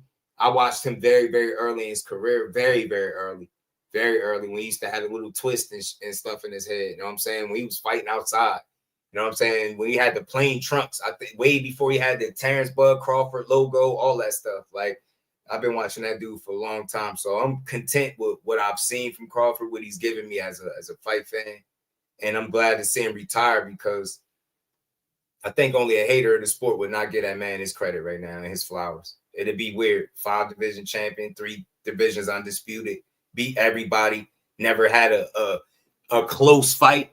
Competitive fights, yes, but close fights, not what people are saying. No, never UDs and stoppages. No majority decisions, no splits, no none of that, no draws. He either beat your ass or stopped you. You get what I'm saying? UD or stoppage. Terence Crawford is special. You know what I'm saying? And I'm glad he retiring. I'd like to see him pay it forward, see how he gonna keep helping these other fighters moving forward, because I know he's gonna stay around the sport. Want to see him, you know, just be him. Enjoy the fruits of his labor, like he said. Enjoy time with his kids. I like seeing people win at the highest level. So Bud, he got in, he did it his way, and he won on his terms. And he left the game at the highest. He left the game at the top. Think about that. How many people could say they once they get to the top, they able to stay there? Oster, what it do, my guy? When they called him the hunter, right? Terrence special for sure. Facts. Facts, man. So I like the fact that yeah, he paid the other sanctioning bodies. He said they was all cool with what he gave them. He said the WBC was the only ones asking for more. So crazy. It's crazy. If you love boxing and never seen Bud fight live, yeah, you missed the world-class boxer. That's for sure. That's for sure, John Wick. That's for sure. Definitely special, man. Definitely special. I would urge any fight fan out there, man, that's still in the, live listening, man. If you get an opportunity to go to a show, go to a fight, go to it and enjoy that shit, man. Enjoy it, man. It's a lot of good action out there, man. I'm telling you. But shout out to everybody in the building, man. Another dope build in the books. Shout out to Oster, man, John Wick, everybody in the building, Pugilism, Educated Jad. See y'all, man. Ramon, my dog, Reef, Mike Kirkland, Dante, the rest of the gang, man. I appreciate y'all. It's been a dope build, man. It's going to be fun to see all this, the 2026 keep taking shape, right? You got two pure boxers and names is mentioned in some of the biggest fights of their career. You know what I mean? I know a lot of people knocking the Shakur and the Ryan talk because they like, well, such and such beat him in this one. Look, it's all about that next man up and making a big fight for yourself. If you Shakur Stevenson, you need names to solidify the kind of talent that you've been telling everybody you are for years. Now with the Tszyu is the start. Now you keep getting those names. You keep putting them wins in the win column. The sky's the limit. You're Devin Haney. You've been cheated. They try to write you off. The boxing public turned against you. They damn near gave up on you, and you still here. You still here. Not only are you still here, you back on your winning ways. You look pretty good in your fight against Brian Norman. You showed everybody that you're still top-level world-class guy. Now you're world champion at 47. Your name is in the mentions of big fights, whether it's a Ryan rematch, you got talks about Rolly, even though he ain't want to fight you, right? You could fight somebody at 47, make your bones there, chase down other titles, or move up to 54 possibly, entertaining fight with Cora or whoever. You know what I'm saying? The beautiful thing is that boxing is delivering in 2026, and these youngers going to get their just due because they deserve it. So shout out to Jaron Ennis and Vergil Ortiz. LW Boxing, he let me know that this fight is lined up and on track for Vegas in April. Can't wait to see it. I think Boxing Wins completely went, call your shots, all of them, facts. Blunt, my dog, man, appreciate you, bro. Appreciate you. I'm going to hit you, too. I'm going to hit you a little later. Those two. Bro, we're going to see. Spence, we got some news about Spence. Spence supposed to be returning in July against Tszyu. That's good news for any Errol Spence fans. I'm one myself, so I'm glad to hear it. And like I said, you got Vergil and Boots on track. That's good. So everything is looking good in boxing, man. Everything is looking good. We got a big fight. Got a nice card for this February 21st joint. And shout out to Dub again. He just let me know Amari Jones is going to be on this card as well. So we got some good action. 2026 turning out the right way, and I'm rocking with it, man. So I just want to see what's next for all of these guys, and I'm here for it. Let's see who be there when all of the smoke clear. You know what I mean? It's been fun watching all these dudes grow and build, and their careers manifest in different ways. Now I think this is the time where we start to figure out the who's who of boxing, and I think the next fights is going to dictate that for these guys. So we'll see. We'll see. Facts, Brendan. You already know. But listen, that's my time for the day. I appreciate every last one of y'all that pulled up and rocked out. Everybody at the Super Chat, the Cash App. If you hit the like button on either side, we appreciate you. If you showed up, we rock with you. If you dropped a comment, We appreciate it. Shout out to the real ones. Shout out to all the channel members. Appreciate every last one of y'all. If you don't got a membership, make sure you do. Join the channel. Get you a membership. Join the family and be part of the team. And you know, with that, that's my time for the day, man. We're going to keep building. We'll be back tomorrow, 4 p.m. to build on this beautiful boxing, y'all. So with that, enjoy the rest of this good Monday. And I'll see all of y'all tomorrow. Peace. Representing Brick City, Shakur! Finding those levels, too. Look at that four-punch combination. It's a masterclass right now from Shakur Stevenson. That's what you're seeing. A masterclass.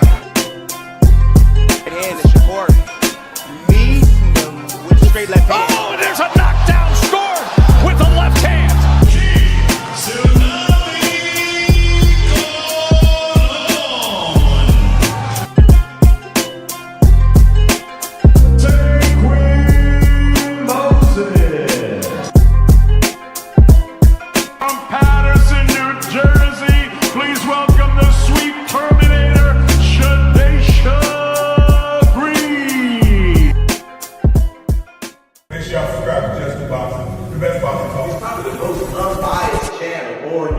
Right now, we're gonna give him his just due. Shout out to my brother Just Due.